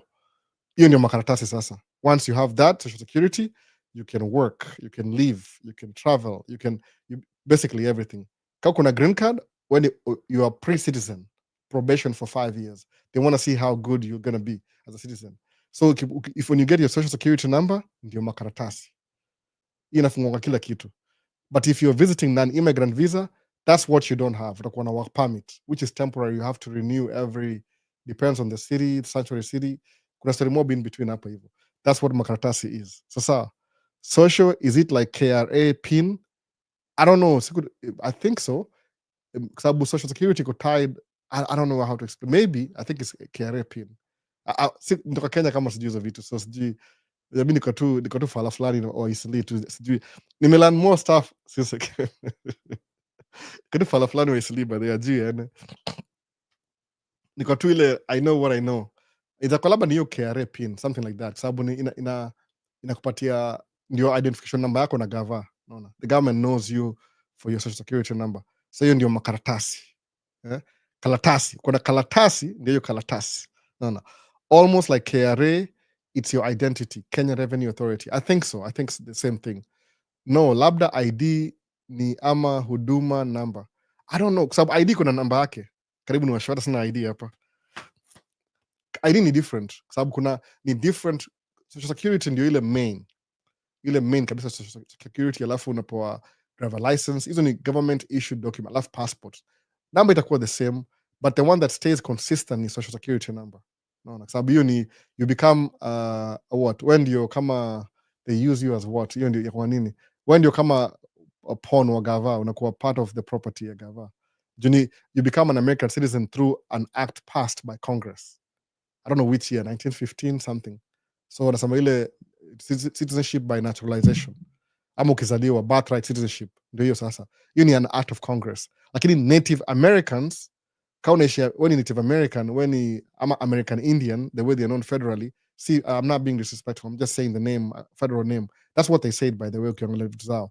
Native American, when they travel outside America, they can use their own tribal passport, ama they can use a passport, American passport, imeandikwa United States nationality. See citizens. Actually, nationality go higher than citizens, by the way. Can we understand you nini? Nationality ko hapa. Inamaanisha yani hapa ni kwenyu. Unaona? Hii yetu naturalization ile tumepewa hiyo mandate na a law that was passed, law of the land. Lakini United States national, hapa ni kwao. Hata alipangi tax, by the way. Why should you pay tax if you own everything? Mona. So basically, the United States of America federal government ni kama a body iko control from British or whatever colony ilikuwa British colony before ili establish ni law ndio zinakuwa kwa citizen. So as much as it's a privilege to be an American citizen, lazima utafute a way of making more money. Sababu as a citizen you belong to the country, this country, the government, federal government when you're citizen. Lakini as a national uko outside the government. You have different set of rules. One of my friends alichange ID yake from alilose ile citizenship, say ni national. Unaona? So hata karawa hawezi kupull over. As long as you're traveling through a state as a traveler, I wish you uko sawa. So that's what Native American, they have a state within a state. Wanaishi hapa hivi kama Minnesota kuna the tribe of Ojibwe, the band of Ojibwe, wanaishi north. Au kuna state yao. License plate yao, police yao, kila kitu. They're within the state, but they're outside the state. Naelewa hivyo. Naongea story baadaye. Siko najua by the kafikini joke kumbe ni kweli. No. Sema otas. Kalatas, otas. Ndio hivyo otas. Hiyo ni karatasi sasa. Makalatasi. Kama wewe ni Mkamba, unajua Kamba hakunanga ni kwa Kamba hakunanga R ni L. Everything ni L. So kunanga makalatasi. No. Otas. Social security ndio makaratasi. Ukikamu uoe Mgoso, alafu akuoe, alafu mkwe married, utapewa temporary green card na temporary social security. After 2 years utapewa temporary ya 10 years na hiyo ni interchange temporary itakuwa extended. After 5 years kuwa raia ndio utapewa ile permanent. But lazima upige simu confirm, by the way. Sasa kuambia kitu imekama up, by the way. When you become a citizen, kama ulikuwa na green card, don't forget that, by the way. Hii ni public announcement nawaambia. Wala wako states already. Kama ushakuwa raia, make sure umeenda kwa Social Security office, umeconfirm wa change records from green card holder to naturalized citizen. Enda kwa driver license upatie naturalization certificate. Enda kwa ni wapi, kuna si voting, kuna Social Security administration, uende huko, ID, what's the third one, nimesahau. Lazima change status, naona. SSN sio makaratasi, because even as a student unaweza pata Social Security but utapata work permit. Fei, kusema kweli kabisa, tutaargue kweli ama nini? Uko na ile, kama ni student upewe Social Security number, imeandikwa nini kwa hiyo Social Security? Fei, kama ushakuwa student before, imeandikwa nini? Temporary, iko temporary, iko na ile imechorwa hivi, naweza kupulia out as a nini, uko na itwaje, uko na Social Security kama student ni temporary, imeandikwa hapo hivyo restriction. Nishaiona, by the way, nishaiona. Mama Kayai, poa sana na kuona hapo. Mama Kayai ajirudi States mpaka sahii. Mama Kayai bwana, tumekungoja mpaka tumechoka. Alirudi Kenya, ajirudi. So kuna Social Security ni makaratasi. Ukipoa ya student imeandikwa hapo hivyo ile restricted. I'm telling you the truth. Ndatafuta siwezi show ya mtu, by the way. No. Kamzee Yusuf. Kamzee Yusuf. Hey, kweli kabisa, ukikuwa na hiyo ile imeandikwa kuna restrictions across hivi, unaona, it only allows you to work on campus. Mwambie hivyo, ya student ni temporary. Namwambia mse kuja hapo hivyo America na wewe ni student na uko na 4 years America, unaona, hata usichague sura kama uko ndamsalimia Jojo. Ndamsalimia Jojo sana. Amefunga mpaka next month, by the way, Mama Kayai. Jojo amefunga mpaka August, I think. Akona activity mingi, catering. Namsalimia. So hiyo ndio ya student ni temporary. Kama ni student umekuja hapa States 4 years, sina hii administration though, ile kama administration ya Biden hivi. Sahii tuko very unpredictable. Mtu before umalize shule, yani una graduate na degree, na kama wewe ni dem una graduate na husband, kama wewe ni chali una graduate degree na wife at the same time, ndio ule upewe ile open, unaona, ndio ukimaliza degree yako you're able to work in America. Ni muhimu sana. Trump ameharibu, ni lame duck president, kumbuka hivyo, akona 1 term to go, so tuko na hopes bado. Bambi, na unaweza work outside 40 hours na kitu inaitwa CPT permission. Winter is so bad, mna survive aje? Unavaa tu koti.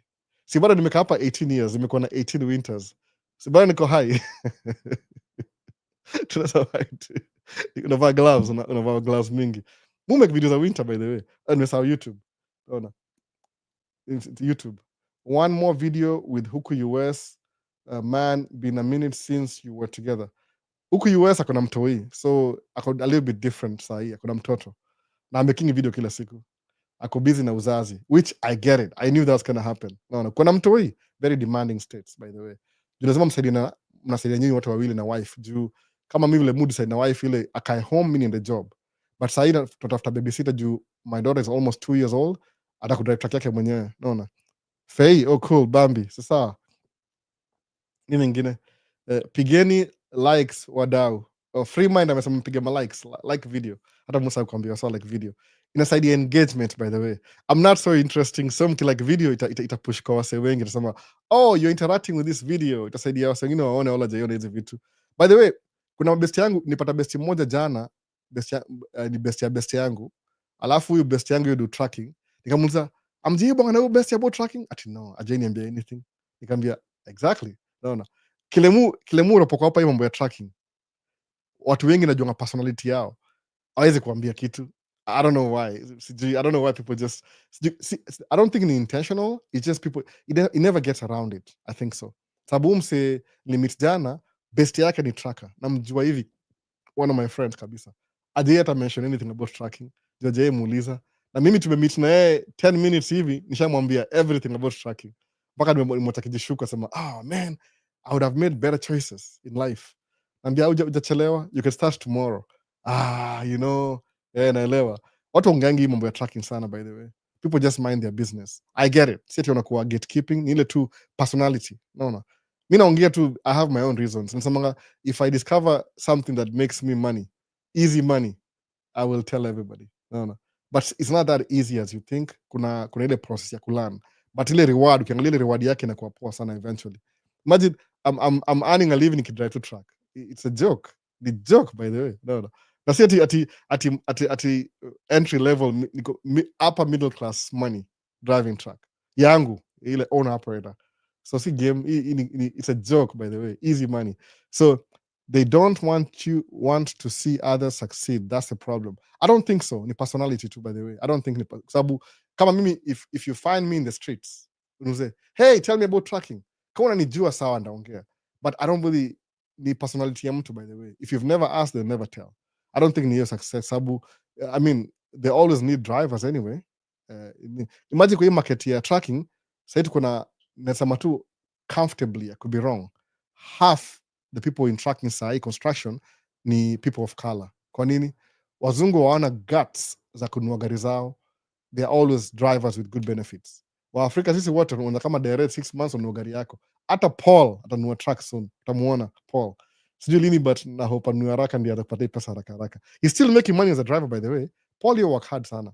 Paul ni unicorn. Umsaidi unicorn. Sema kweli kabisa. Paul ni unicorn. Ako so focused yani ni pro skills. Mumpigia simu, hey Paul nimepotea ni aje. Nipatie direction. Anaambia pita hivi alafu hivi alafu hivi. Imagine msama toka Dubai UAE a year and a half ago, saa hii ndio ananipatia directions. He's that good. Paul is that good by the way. Yani unicorn. Ameamua juzi tu kuna ile video ile nikimuinterview ile juzi tu naona. So kuna wase wanadu, they're doing great things. Sasa mafrima samaje bro, siku hizi hautuletei guest interview hama pale. Nimekuwa nikitrain dere the last 3 weeks by the way, nikitrain dere. Hata mwana video za tracking ziko very slow. Kuna ile unajua hiyo ndio business yangu, I have to. Sama mwaga busy anyway. Winter na interview wase. Nimekuwa very busy. Na kuna wase mtu akuinterview, ikiwasha kamera hivi wanatoroka. What do you do? Nimeongea na mmoja leo asubuhi ananiambia, no, I'm not ready. Amekuwa not ready the last 3 years now. Hajaikuwa ready. No, bro. So si hivyo. Ama usema ile interview, Freeman anataka kuingia ile ya nini. Sina time by the way. I'm leaving niko na kama tuseme 10 minutes hivi 20 minutes. No. Minnesota is great. Tim Walz was anti barafu. Yeah, that's true. Watu hapa waga progressive. Unajua nini? Let's be honest. Let's just be honest. Kusema kweli kabisa. Immigrants out bring value kwa state. Period, by the way. Uza kuwa na ubaguzi yako all you want. Immigrants out bring progress kwa city. Period. Hata si argument. Nile tu kuna wangosoga na ile ubaguzi. Which is the best name ya kizungu niseme. Acha sema tu ubaguzi. Inawauma. They can't do what you can do, but they don't want you to succeed at the same time. So what do you want exactly? No, unasema ati watu pata free this, free that. Okay. Kama wale watu wa they're eating dogs, they're eating cats. Watu wa Haiti, itoka Haiti. Haiti wamekam kama special immigration hapa Ohio, Springfield. Wakiingia Springfield, wameget my job. Wamework hard, wamesave dough. Wamerevive my restaurant. Yani tawi imeanza kuflourish. Kwa nini? Because there's new life injected into the town. Sa hii tao iko worth $1 billion. Imagine. Ile revenue inaingia ndani kwa tao. Ilikuwa small town, Springfield. Sijui ni city ama ni nini. Saa hii ilisurpass. Yani Springfield imesurpass $1 billion in terms of ile wana collect kwa property tax. Because of bring my immigrants juzi. Sa my immigrants, sikuja hapa tuna bidii mbaya. No. New blood. Hatuko complacent. Tunakam kama we hit the ground running immediately. Kama sasa nikienda job yani soga na Afrika wengi wako na feel too, you feel at home kwa tracking. 15 years ago tulikuwa sijui wasa wanne, unaona, tulikuwa yani tuko scarce mbaya, tunafanya madharau, tunafukuzwa nini. Siku hizi si yani tume level up mpaka tumefika hapa hivyo. So Tim Walz wa Minnesota, they understand that immigrants, you bring fresh nini economically ina increase kwa hiyo tao. They know that bila siri, na wanaacha sema hata kama tuko prejudice kidogo, tuko racist kidogo, wacha to make do. Unaona, the only color that the government knows ni green, na bora words za ule John Hope Bryant, ni green, si black or white, ni green. So kama uko na feelings zako, unaona a black person is succeeding, alafu na wish wote nimkatie ndio ni catch up, asiniwache sana, and you are contributing to the economy, alafu unaongea tu blah blah blah blah. Talk is cheap, unaona. So liwe liwalo, eventually somebody, ile tu people play too much politics na history ya immigration. Unafaa kuwa na immigration reform, ilifaa kuwa pass na Biden, Trump akapigia wao simu wakai drop last minute. Hiyo bill iko pita, alikampeni again sema tuihold mpaka nikuwe president. He might pass it because it could do, lakini lazima kuwa na comprehensive immigration reform. Wacha waseme hivi, ukuja states come kudu job, hata kupatia makaratasi mpaka uoe mtu, but kuja udu job kwanza, uko na program ya work permit kama vile Dubai, Middle East afanya hivyo. You don't become a citizen, lazima uko umeingia deep sana ndio uko raia, lakini they'll give it to you maybe something EB2 visa, EB1 or something. Lakini hii country ina need immigrants, by the way, ukweli best, wacha mambo ya ubaguzi, it does need immigrants. So ingia hapa hivi, hey, day one, naona una hit the ground running, economy mna buy kama sahii Brooklyn Park. Bade angalia hivi, nimesahau jina. Angalia mayor wa St. Louis Park, mayor akona TikTok, nilimfollow jana ama juzi. St. Louis Park mayor, acha kama nimfollow, jina yake ni nani, aitwa man, nimesahau, Stitch. Angalia kwa mayor wa St. Louis Park aitwa nani, something ni dem ako TikTok, by the way, mayor, black guy, mayor wa St. Louis Park hapa Minnesota, ni Somali lady. She's only like under 30, she's very young, by the way, ni mayor, immigrant, anainua seat. Kidding me? Nimesahau, nilirepost kwa channel yangu jana, ile video yake nilirepost, naona nilirepost yote kabisa,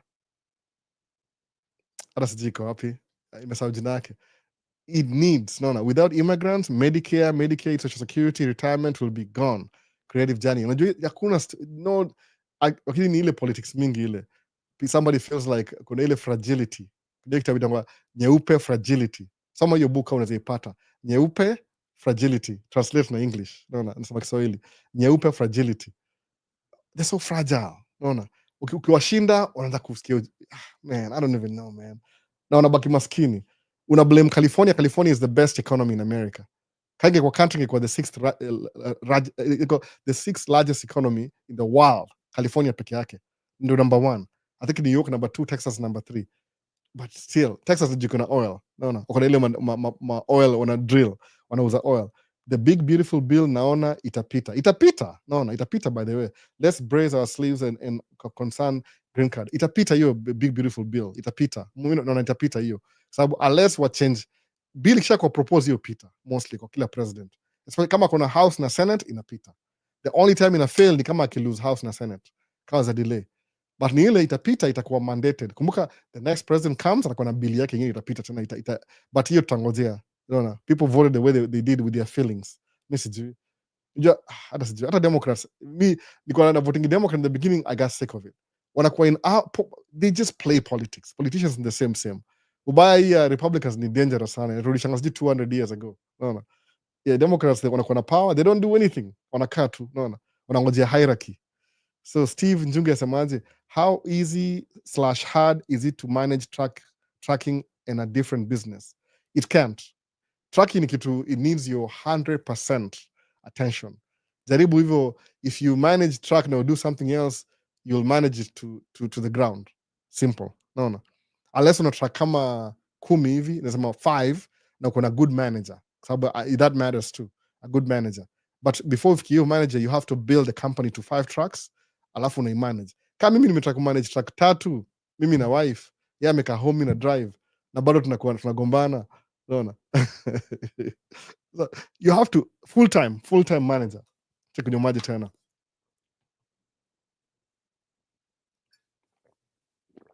Ni very very hands on. Musema fanya tracking alafu anza business ingine ile I involve your physical ile you have to be there for the business to run. Itakuwa poa hivyo. Ukisema ati unawachia msee, nikawa unaachia 5-year-old a babysit a 1-year-old. Haita work. No, kwa sababu business kama mtoi, it's your baby. So you have to be 18 and adult, at least kuna income na nini ndio support business yako. If you start a business alafu walk away, it will never grow. Hiyo ni fantasy. Hiyo si real. Si bado mu drive truck mpaka leo. I benefit, by the way. Mujilipa whatever I want. Nasema, this year I'm going to pay myself $50 an hour. Okay, whatever. I'll pay myself $50 an hour. Ndio nachabedo ingine kwa account. But ndalipa taxes on a higher bracket.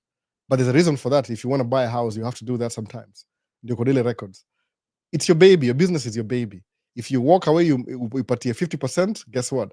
Itakuwa 50% failure rate. Inangojea tu. Inevitable. One bump to the ground. No. Lazima kuwa 100% at the beginning. Once imegrow, iko na enough, imekuwa teenager. Sasa sijui kama ni teenager. Ile tu natumia symbolism. Imekuwa teenager, ndio inaweza grow ianze kuwa sasa ile comfortable. Ikuwe poa kabisa. Unaona? Lakini ukienda ile ati unaiwacha ati ya baby ati iko 2 year old alafu unaiwacha itakufa kabisa. Businesses die. Lazima ujue vile business na work. So Miss Leader sema creative journey already machungwa nini? Anataka kutoa it's not about immigrants. Ni nini tu ni something to do with the ubaguzi tu. Hata si muona kama ni mzae tu ni sana. Ile project 2025 wataka kufulfill all their whatever nightmare fantasies wamalize kina Steven Miller. Sijui na huyo kwa sababu hiyo kitu wafika alimwacha kaenda na Elon Musk. Yeah, wasije vitu bad kama zifanyike naye kila siku. Hata sijui. Sana ona roho chafu ni aje. Checking in from 254. Oh, Raymond. Ray ni aje? Ama ni Raymond mmoja ama? Umeleka jina lako full. Raymond Otieno. Vipi Ray ni aje? Labda ni wewe, naona kama unakaa wewe. Hiyo picha ni different. Umerebrand. So ni hivyo. Anything else? Nataka kukimbia airport leo. Nataka ni warekodi ya kwenda airport. Huko ni risky by the way, sijui kwa nini. Kuna camera wana freak out. Labda there's a record. Iko video next week. Sija make video kwa track for a long time. But ndio step by step. Ukiingia job site, unaongea kwa radio, unaweza wasema swali, always show up mapema, ndio ugatile briefing, sababu every job ni different. You're lucky if you stay on the same job for a long time. Out of the same job ina change every day. So hiyo ndio one of the things. Alafu ingine ni ile, if you want to do something, don't overthink. Just do it. No, just do it and fail. So kama udere huyu best yangu huyu, amekama, amedrive, amefail. So amejua, kumbe job ni seriously. Nimwambia ukidrive truck, alafu by truck yako, that's a 6-figure income. Straight. Sikudanganya by the way. You think I'm kidding you? Nilisearch kwa, when I was trying to explain it to him, nina kwa YouTube, nikasemaje, dump truck driving, nikasearch. So limekam dump truck driving, hiyo video nimepost hapo sahi video kwa Facebook ya trucker. Huyo msee namjua, ni mzungu, namjua kabisa, hata jua truck yake. Hata juu kana mfollow, namjua kabisa. Enda watch hiyo video channel yake uone, alinunua Volvo last year 2024. Anasema what a $300,000 truck costs you. Hata before buy hiyo truck kana doing side amp pia yeye. Ni kama ndio newly married amebuy hao. You can tell life yake imeanza kuprogress tangu buy hiyo Volvo. So enda ufuate hiyo channel, sijui tuaje itwa it's Oleg or something like that. Naona angalia YouTube ni Facebook, kuna video nimepost hivyo link ya truck, $300,000 truck. Ako TikTok bado, namwambia do you have a nini TikTok? Zasha TikTok pia uone. Tracking ni 6-figure income, period. Construction, uko home every night. There's some things you need to know. So learn ujue hizo skills, ukianza uanze umekio do. Usikae tracking forever by the way. Mimi nimekoma juu na watu wengi, najua ni mambo mingi. Your income is enough for you to invest in other things. That's not involve less hands-on. Naona kama kuna hizi also the best businesses kuanza hapa America ni kama hii ya nini home care, hiyo tunarau home care. Naona Volvo or Peterbilt.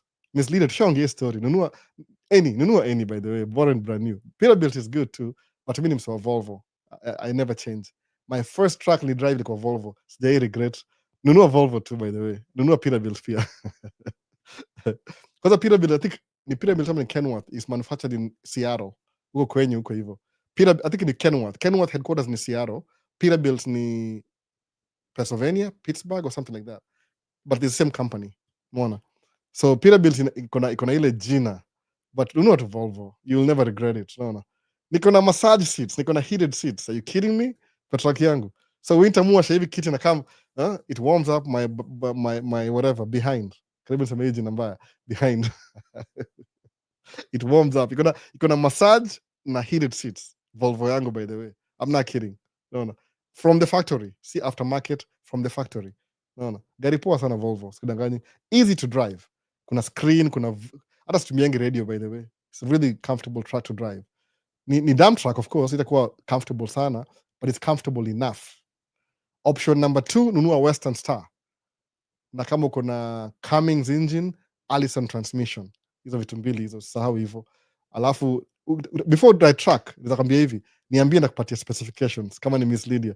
How much is a brand new truck? Didn't complete. Dump truck 300,000 approximately. 300,000. Niko na CDL for 3 years. Nataka kudrive dumper. Just find a job. Which city? Mofara. Which city are you in?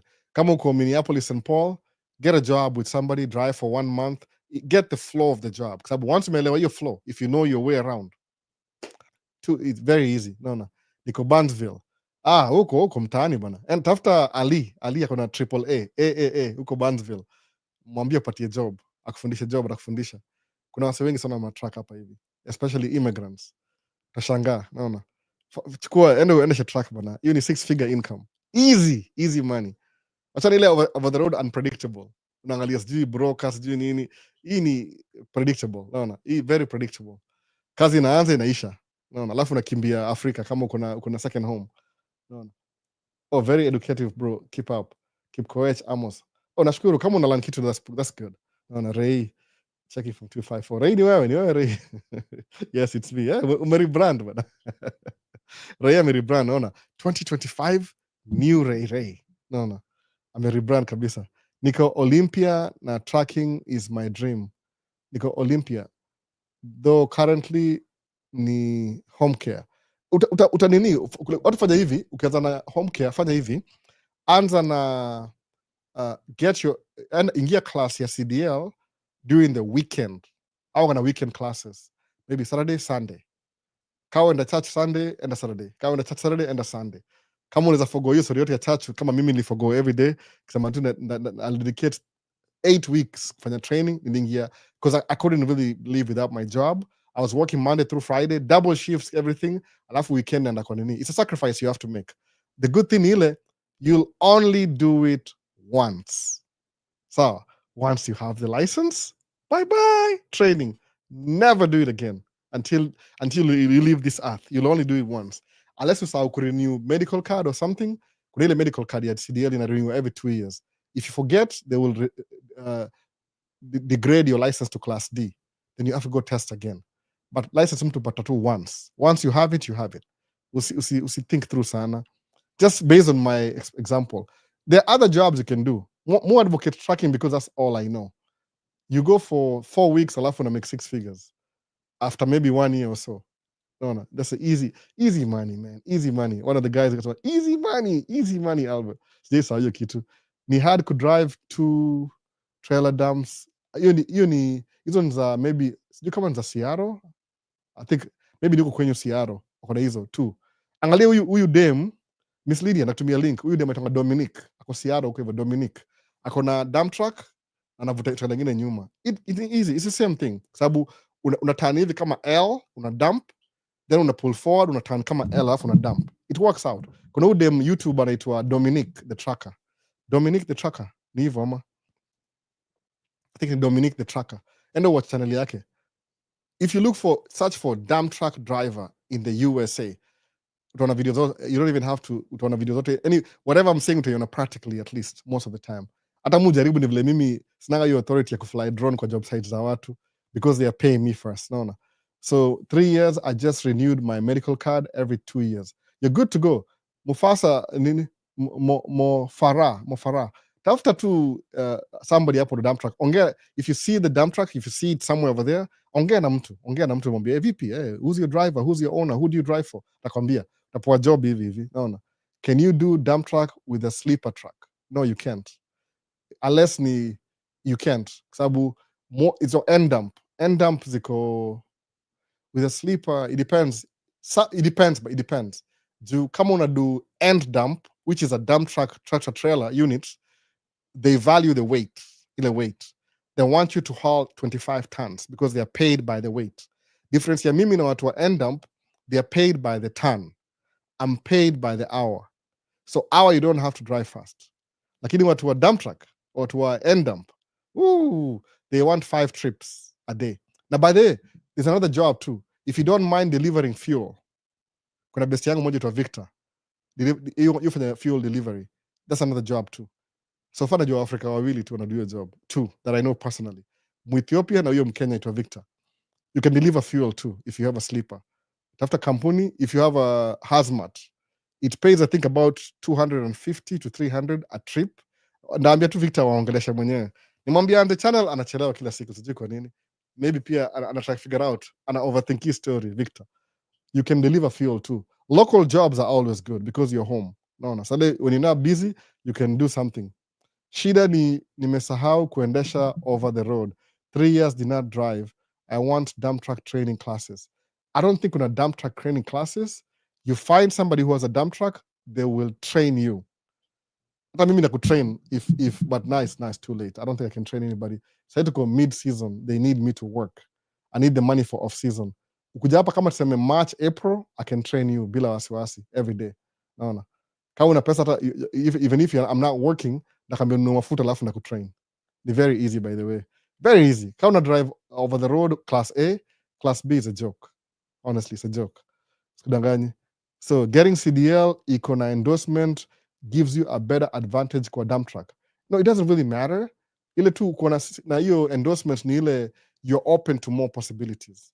Kama mimi over time, because I knew that I bought a brand new truck for 200 and something thousand, nijua I'm going to be doing this for a while, ili downgrade license yangu to intrastate. I only drive within the state of Minnesota. That's it. Nikienda ku drive New York unless I'm picking up a truck on transit, but see for commercial purposes. But I think maybe this year narudisha back to ile nini. The more endorsements, the more unafungua possibilities. You can work more jobs. The more endorsements, the more jobs. Ni kama uko licensed to carry fuel, hazmat, special loads. Naona kama engine ya ndege, ile aircraft engine. The more endorsements, the better you become. You open up to more opportunities. So in the beginning, try and get as much of everything as possible. Ndio open up. So you're just getting started. But once ushajua exactly what you want to do, you can let go of some of them. Hebu fanya research Teamstar training ya Union dump trucks. Ndaiangalia Teamstar training. Ndaiangalia, maybe they do. I just don't know. Mofara, I'm not even going to do the research because Mimi, I just share the information that I have. That's you. You do the research and tell me. Mona, kama kuna training, sawa. But in my case, Mimi, mtu start and figure it out, I don't go for training. CDL, I just figure it out. No. Kuna sawa wili. Some people will go to school, learn how to drive a dump truck, get a job, then quit and go back over the road. Kwa nini? They don't know what they want. They're still all over the place. Mimi nishaamua. Mimi nisema, I'll buy the truck, I'll figure it out. No. So no. Oh, I thought you went there. No. I never went there. Mimi ni itongaje? Mtu kujituma. As raw as it gets. You buy the truck first, then you figure it out. No. All the risks. It doesn't matter. I'm telling you, which is the best. Sometimes you'll pay somebody, you'll waste your money, and you'll end up not doing. Kuna sauli panga gym. They pay for gym membership. January 1st, New Year, I'm going to lose 20 pounds today. Day 1, I'm going to the gym. Wanalipa membership. Wana credit card yao hapo online. Wanaingia gym on the first. Wanabeba chuma. Yes, kimbia. 10,000 steps. I sweat. Whew. Man, gym. New Year resolution. Alafu January 2nd. Ay, maumivu, mgongo inaniuma leo. Naenda gym kesho. March. Mazee. My back. 4th. anaishia gym, anaingia hivi ndani, anaangalia gym hivi, anaangalia hizo weights hivi, anajiadmire. I'll come back tomorrow, anarudi home. Fifth, I should restart again. Anawishikwe fast tena, tuko fifth already. Sixth, seventh, aliwacha gym. 1 year after, bado they are thinking about going to the gym. Kwa nini? Walilipia na hajaenda gym. Naona. Hajaenda gym yani. Naona. Sasa hiyo amepatia gym karibu sijui ni $20 times 12. The whole year amelipia na hajaenda gym. Kwa nini? That's why the gyms are still running. Sababu many people pay for the membership and they never show up. No, wanajidanganya. Good feeling. So the best thing ile, you trick your subconscious mind. Anza kwenda gym before anza kwenda gym. Kwa nini? Mindset. Anza kudrive track before anza kudrive track. Because your brain thinks you're already doing it. No. So ukienda gym on the first, useme ati, my back, oh man, massage. Achana massage. Pain over pain until mwili izoee. Naona, uendelee tu hivyo. Ulianza gym December 25th. Si January 1st. Ila January 1st hiyo isha by 4th hivi. Naona, inaisha hapo. So start before you're ready. That's the whole concept. Start before you're ready. Sema, get my CDL, just do it. Sababu the moment, I need to think about it, 10 years you'll be thinking about it still. Kuna best yangu mmoja mpaka leo nakumbuka jina yake. Nasema jina yake tu Dereji, alikuwa Ethiopia. Tuliingia naye CDL class at the same time. Tuka train naye. I used to go pick him up in the morning. Ndakatu ile mseule kunipatia motivation. So akanaishi along the way. So I drive from Hopkins, I go to Bloomington, pick him up, tuna drive kwenda South St. Paul kwa driving school. Every weekend, nampick, namdrop off. I needed motivation. He was my motivation. Naona. Tukadu tracking, tukafundishana, tukajua everything, we are good. Tukaenda test the first day, we both failed. Kwa nini? Mambo ya racism. Second time, we failed again. After the second time, he never went back again. I went back the third time, I failed again the third time. The fourth time, I got my license. Limit Dereji, 7 years since that day. Guess who had more money? Mtajijazia nyewe wenyewe tu. He's still doing exactly what he was doing back then. Ali downgrade mpaka saa hii sijui yuko wapi saa hii. No. He never went back, he never got his license. 7 years. Procrastination. You know what most people do? Au procrastinativo. You have to start before you're ready. Mentally. No. Ushaianza. Ukisema I'm going to have a meeting, talk to somebody, you don't have procrastination. 80% of the population, they do that. No. Alafu when you have an idea to do something, kuna idea semaje, I'm going to do this thing today. Alafu procrastinate. Guess what's going to happen to you 2-3 months from today? Somebody will show up, atakuwa too good to be true, you will be scammed by somebody. Kwa nini? They prey on your procrastination. So lazima mindset, today I decided I'm going to do this thing and I'm going to do it anyway. Whether I feel like it, no. F your feelings. What are you talking about? No, F your feelings. Just do it and fail. Konini, at least when you're doing it, you're tricking your brain to do it. Somebody, I'm going to have a meeting, then you have a discussion, then this and that. You'll never do it. Believe me. People make money from people who procrastinate. There's more money callers who procrastinate than people who actually do stuff. No. Because if you're doing stuff, you don't have time to be scammed. There's this new weight loss program. You just eat a pill and you lose weight. Okay, nanunua pill. Ukile siri ya gym ile ya 4th. Unakula pill leo, unasikia ubao kesho kutwa, una drop off. But because you're guilty, they're making money out of your guilt. Before you realize umeenda 2 years kula hiyo pill hujai lose weight, una lose ukiongeza. Una lose weight on Monday, unaongeza Friday. Una crave pizza tena. Anyway, nimetoka off kidogo. My plan ni kulan and buy my day cab, then look for the trailer for side dump training. Shida. Hiyo ni poa kabisa hiyo. Anzia nini hiyo trailer. If a woman drives a dump truck, creative, is she going to be more masculine or lose her femininity? What are you talking about? Femininity. Kuna besi yangu moja, sitaki kusema jina yake sahi, mnamjua. Akasemaje? There's this lady, she drives truck. So Albert, what would you say to a lady like this? Sikujua anamaanisha nini. Atakumkatia. Kamuza, what do you mean? What do you mean by that? I don't really get it. Of course I knew. I wanted to hear it from my horse's mouth. Niko very sure anasikia story. Kama na watch video unajua exactly what I'm saying. Anaambia, but this lady, she's slim thick and she drives truck. Kamuza, what does it mean exactly? Slim thick, whatever slim thick means. Kaniambia, she has money. Kaniambia, yeah, she has money. Okay, example. Ule dem alinigonga December, the last day of last year, accident. Jina yake ni Free World, truck yake. She drives truck. Alinunua brand new truck, yeye na kuzo wake udu job. Naona, they're making money. Difference yeye na mimi ni nini? They're women, African American women. Naona, kuna moja best yangu itonga James, wife yake itwa Shelly. Shelly alikuwa na brand new truck 3 years ago, alinunua 200,000. Amei-pay off, alafu akaenda kwa dealership, akai-trade in, ilikuwa na value ya 200,000, amebuy gari ya 300,000. So because ame-trade new truck, Shelly amepata a brand new truck for 100,000. So payments zake, they're less now than before, and she's still driving a new truck. Kwa nini? Alitumia ile leverage, ile ya gari yake ame-pay off. Immediately hivi before the warranty expire, ameuza, ame-trade in. I can do that if I want to. But mimi ni Mwafrika bana. No. I drive old trucks anyway. Ndachukua hiyo mzee nikimbishe farawali, nirudishe pesa yangu yote kwanza. Naona, mimi ni Mwafrika bana. Mimi si mzungu. But Shelly, uzuri ya Shelly ni ile na James, their kids, their grandpa and grandma, au wamekaa wameretire already. Itu ni ile tu something that keeps them busy. Naona, wanna get easy money. So amebuy truck brand new after 5 years na 100,000. Kwa nini? Ali-trade in ile value, ampata ingine brand new. So less problems. I can do that if I want to. Like maybe I have 4 kids. They're different. I'm still raising them. They'll grow one day. Now by that time, maybe I won't even be driving truck.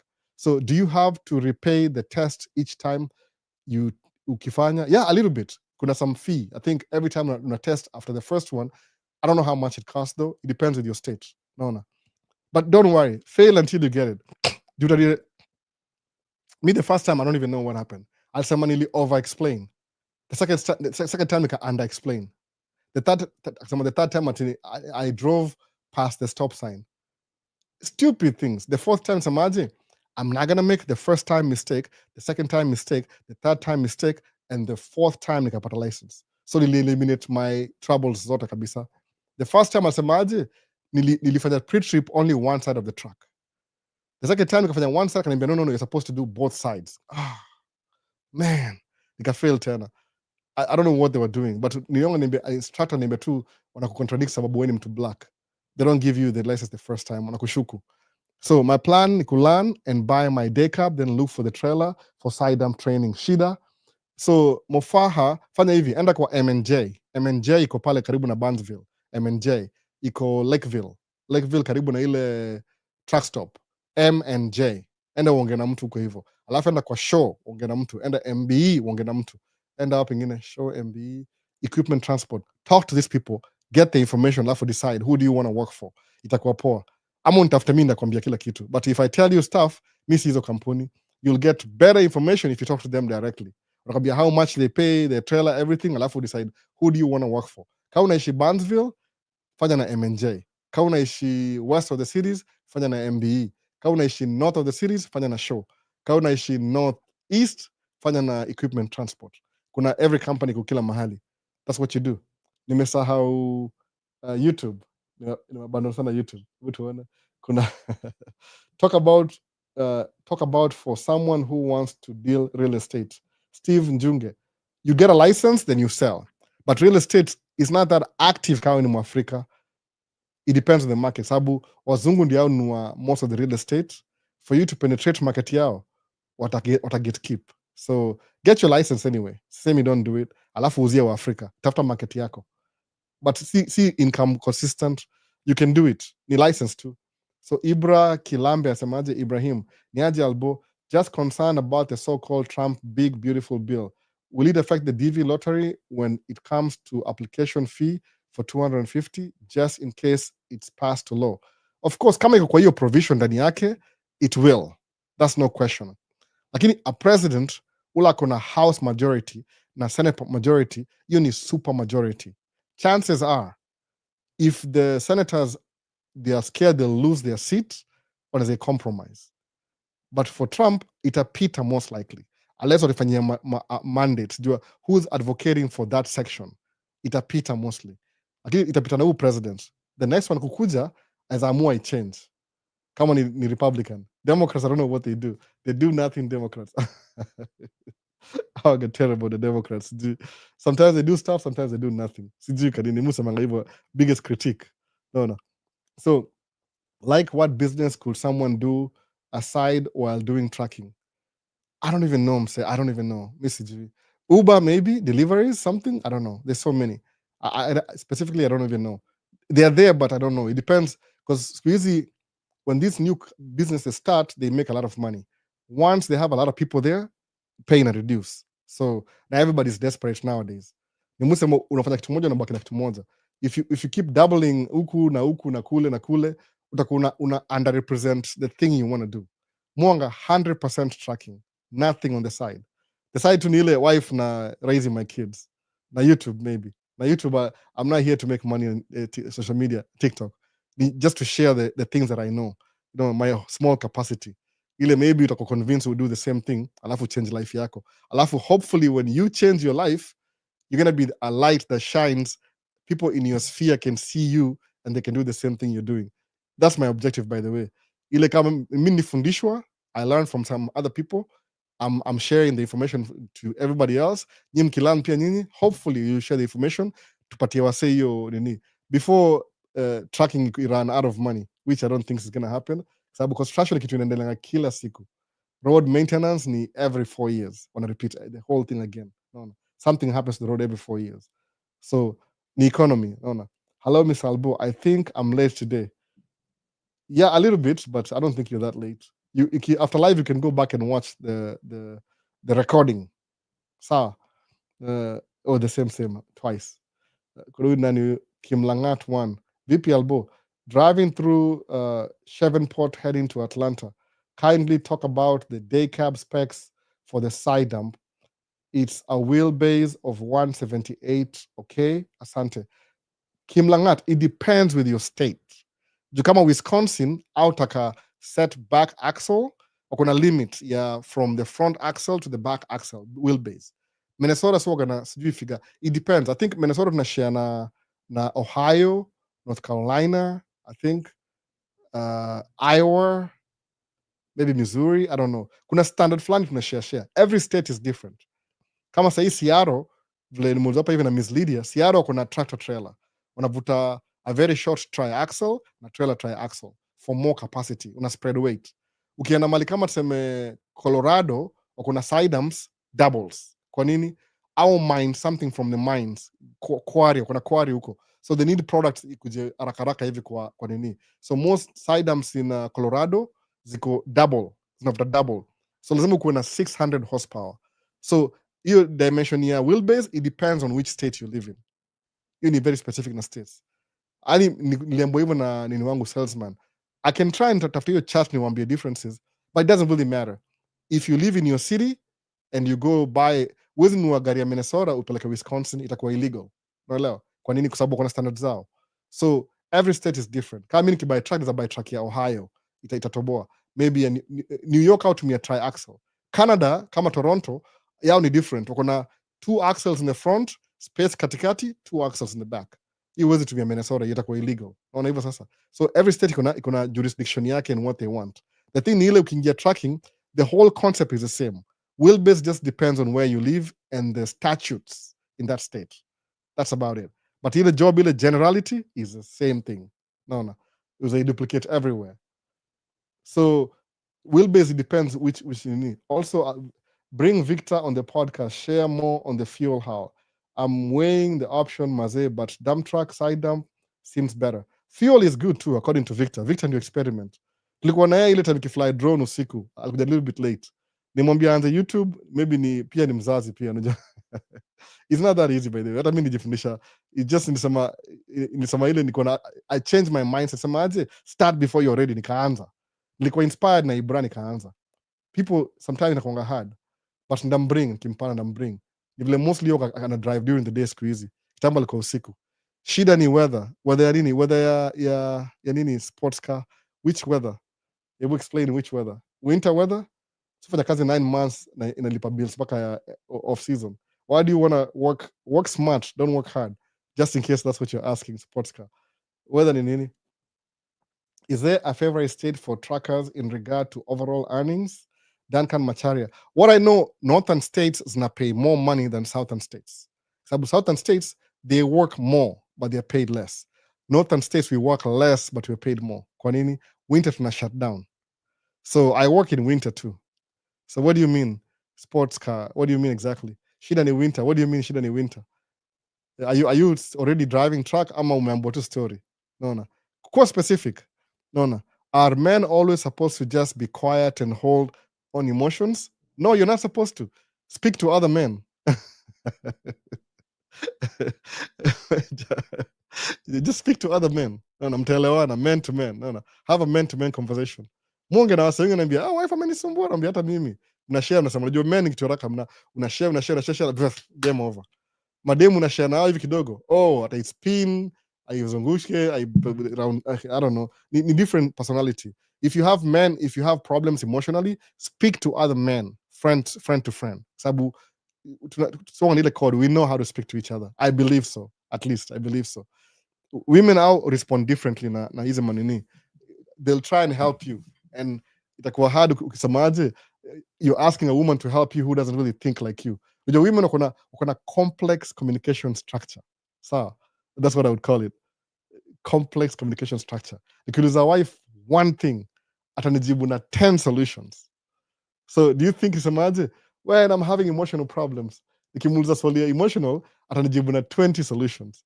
Ndakuwa more disturbed than I was in the first place. No. I'll need to hire 20 therapists from one conversation. So fanya hivi, ongea na, just have a bunch of men friends, they can talk about men issues. Sababu men, they let you talk while anafanya vitu zake. Kama ni ati my wife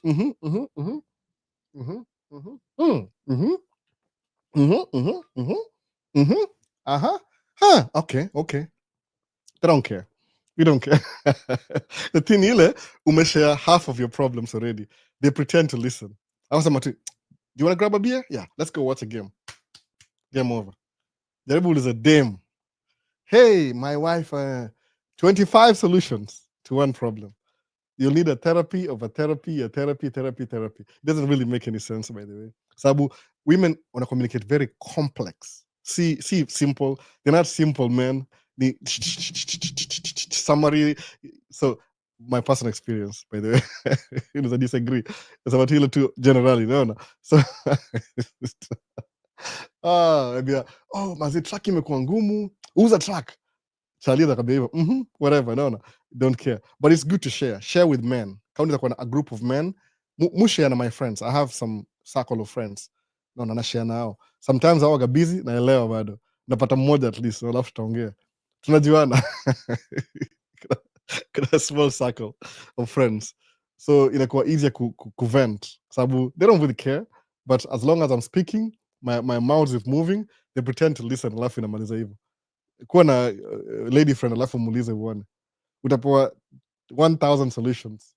Utabidi uende therapy, ufungwe ndani juu you'll have more problems than solutions. I'll communicate complex vitu, yani everything is complex kwa mademu. That's what my observation is. So samaje, boys anakupatia logic in one sentence. Yeah, that's true. Sahau your story, tuende tukanunue bia. Now what's game? Story imeisha, imekuwa less stress. So Lydia, lady friends are great assets. Lydia siko ubaya by the way. Nisile tu women, the complex communication structures. Inabusema hivyo. Naona. Ile I never get a solution na wife. Itakuwa spanner, itakuwa seminar ya 3 days. Then got solution ya 1 minute. Naona. So, I don't know, some hallucination. What? Okay. Naona.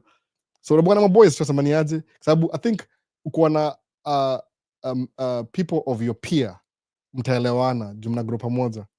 Hapendi challenges, naona. Siji. Si hivyo, si challenges. Kuna vitu yani kama kuna ile specific ya kuuliza dem. Kuna kuuliza chali, naona. We got analyze everything. That's true. Yeah. Complex communication structures. Hiyo ndio mimi najonga females. Si simple, si a drive. Okay, fanya hivi. Mi na wife tumeenda shopping, tumeenda Walmart. last week tulikuwa Walmart na wife last week. Nilimpata huko, nikaingia ndani nikamwacha huko. Akanipigia simu 2 hours after, come get the kids, they give me a hard time. I'm like, are you still shopping? So, but yes. Oh man, I want to go to bed. Ilikuwa sijui usiku. I knew exactly what I wanted.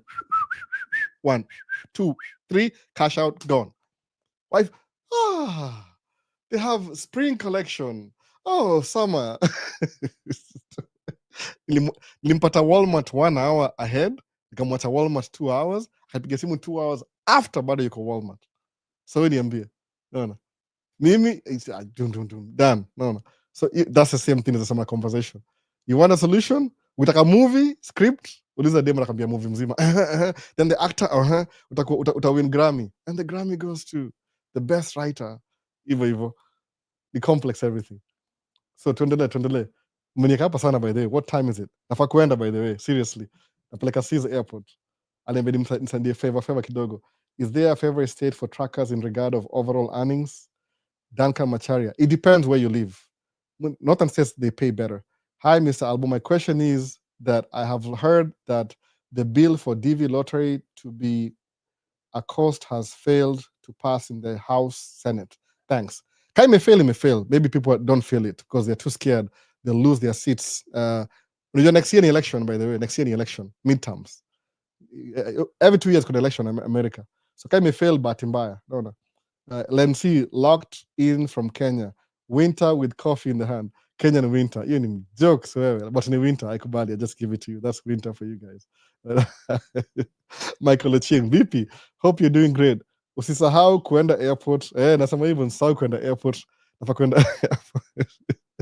Sasa ni taxi in the airport. I'll say by 3. So I have 15 minutes to leave the house. Tell maziza maswali. No. Out of my way. Sipenda kupoa time kwa live by the way, mpenda kwa freestyle. Sawa, ni aje Albo, hii summer usisahau kuweka call in bro. Time, mse wangu, I'll try but time ndio mbaya. Time. Labda ndatafuta 4th of July, next Friday. Kana toboa. Kuna any activities? Mimi sijuagi, mwambie what to do. Sikia holiday. Naambia tu wife, chukua steering wheel. Miss, I don't know, I'll just show up. No. Nasema tu present. Where are we going again? Present. No. Sikuagi na complain. For me to have this live lazima aniwachie hii 3 hours ndio pia mi nimpatie ingine. Naona ni aje Albo, hii sama sasa najaribu kabisa. Wacha ku generalize all ladies. I'm not generalizing, nasema tu ile from my perspective. Mtu amuuliza swali TikTok, I'm not generalizing. Naona ladies are good in listening, not judging Albo. Which is the best time to call EAT? I need one-on-one talk please. Come on, if you need to call, just call. By the way, call. If you're on a missed call, I'll try and get back to you. Mostly on a poor and exchange your job on Monday. So on the job 7. So after 9 time yetu East Central Time, na call back juu na kuonyesha shikanisha vile job inaenda flow. Alafu hopefully si job ya on site kama ile tunaenda masafa hivi. Monday ni ya masafa. So if you call me on Monday after 9 o'clock Central Time ya US, I'll probably call you back. No. So you won't miss anything. Sasa. So jaribu fanya hivyo after 9 o'clock Monday, after 9 o'clock to Thursday. Friday ni holiday. Unaona? Sasa Guru Visuals ameingia vipi late? Down kabisa. Huyu ni wife ni right yake kukusumbua. I'm talking about general friends. Yeah, it's true. General friends, more than general friends too. Unaona?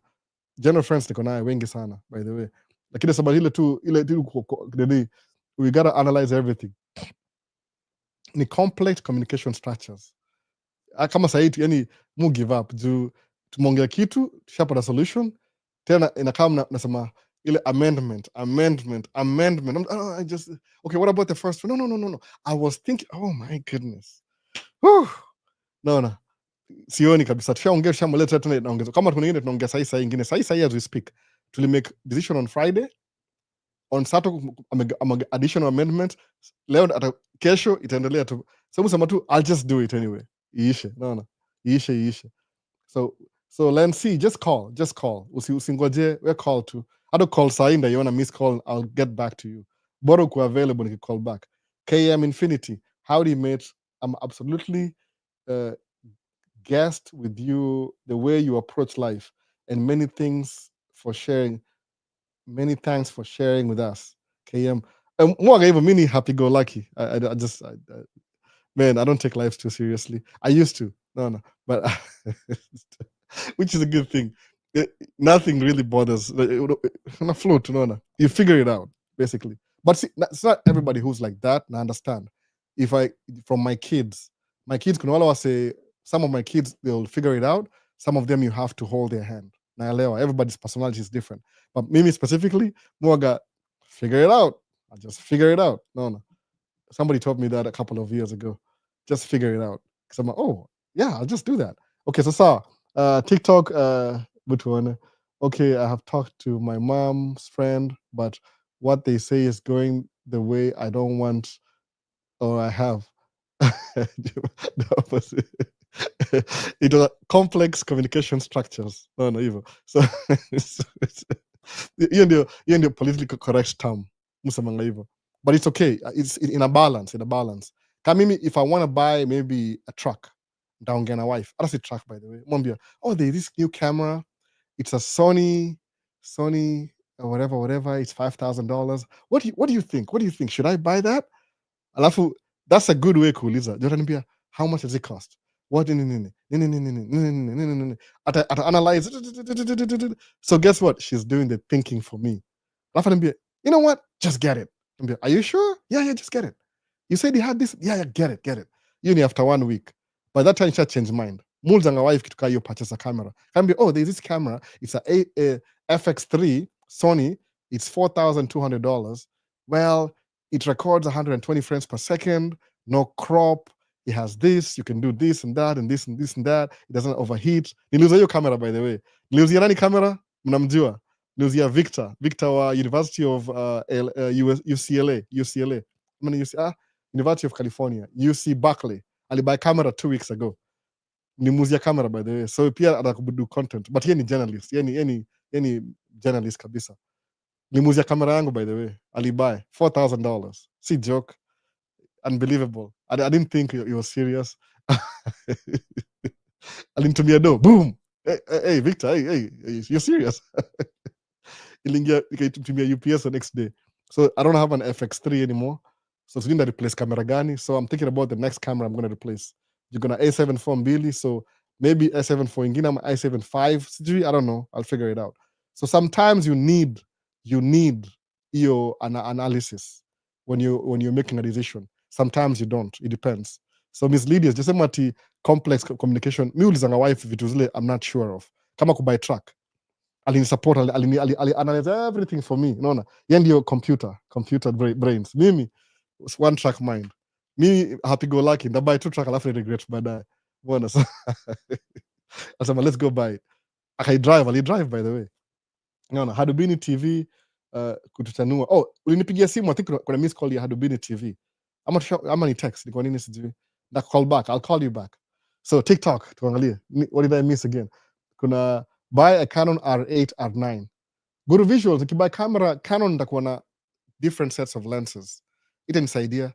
I've spent so much on Sony lenses. Hata siku hizi sionyeshangi. FS6 is too expensive. Hiyo ni a professional. FS6 ni really professional. Hiyo maybe when I'm serious about what I'm doing. Right now niko tu YouTube, niko in between hapa hivyo. Unaona, ka freelance na paid. Unasemaje guru? Unaona. Hivyo FS6 is too expensive. Ukiinvest na lens za Sony inakuwa hard kushift tu kwa sababu you'll have to do. What's your wife's channel on YouTube? Wife anaitwa Tracker Mommy. I don't think she's posted videos for a while though. If I tell her to do videos, she won't do it. But it'll Tracker Mommy. I got 4 channels on YouTube. But ile Tracker Mommy ndio the most relevant for tracking. But the last time she posted a video, Tracker Mommy. Mommy, like mommy, mom, mommy. MAMMY. Tracker Mommy. Ukiangalia channel yangu utamuona kwa link mahali hapo hivyo. Ukilink. Naona. Tracker Mommy. I think the MU hata sijui. Now you're making me look for it. Anataka post video because I told her so. Unaona. Tracker. Kuna wawili. Tracker. Ama ni MA. Oops. MAMMY. Tuone kama itatokea. Tracker mommy with a baby. I don't think we need this is somebody else. We need African American. She hasn't posted videos for a while. Tamuona. She's a big German girl. So, Donna, how is Van doing operations? I don't really know much about over the road. Minaske, it's not so good right now. Sijui. Ndio kama ini effect, I don't really bother. Tracker mami. Kuna tracker mami wengi siku hizi. Walimkopi. Nimwambia kuna authority ya kusikia. But she has other things to do. No, I don't think she wants to do. Akidecide atadecide. Nikimwambia atafanya. So I think the mommy with the MO tuone.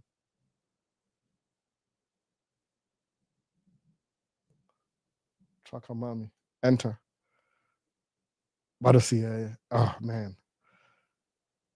Ndailink kwa live ya enda YouTube, alafu kwa comments ndalink video yake moja hapo. Mtaona. Haja do video for a while since last year. Ali quit, I think so. Naona. Tafuta tu women in tracking, alafu search utaona one of them huko hivyo. Sawa. What else do you have?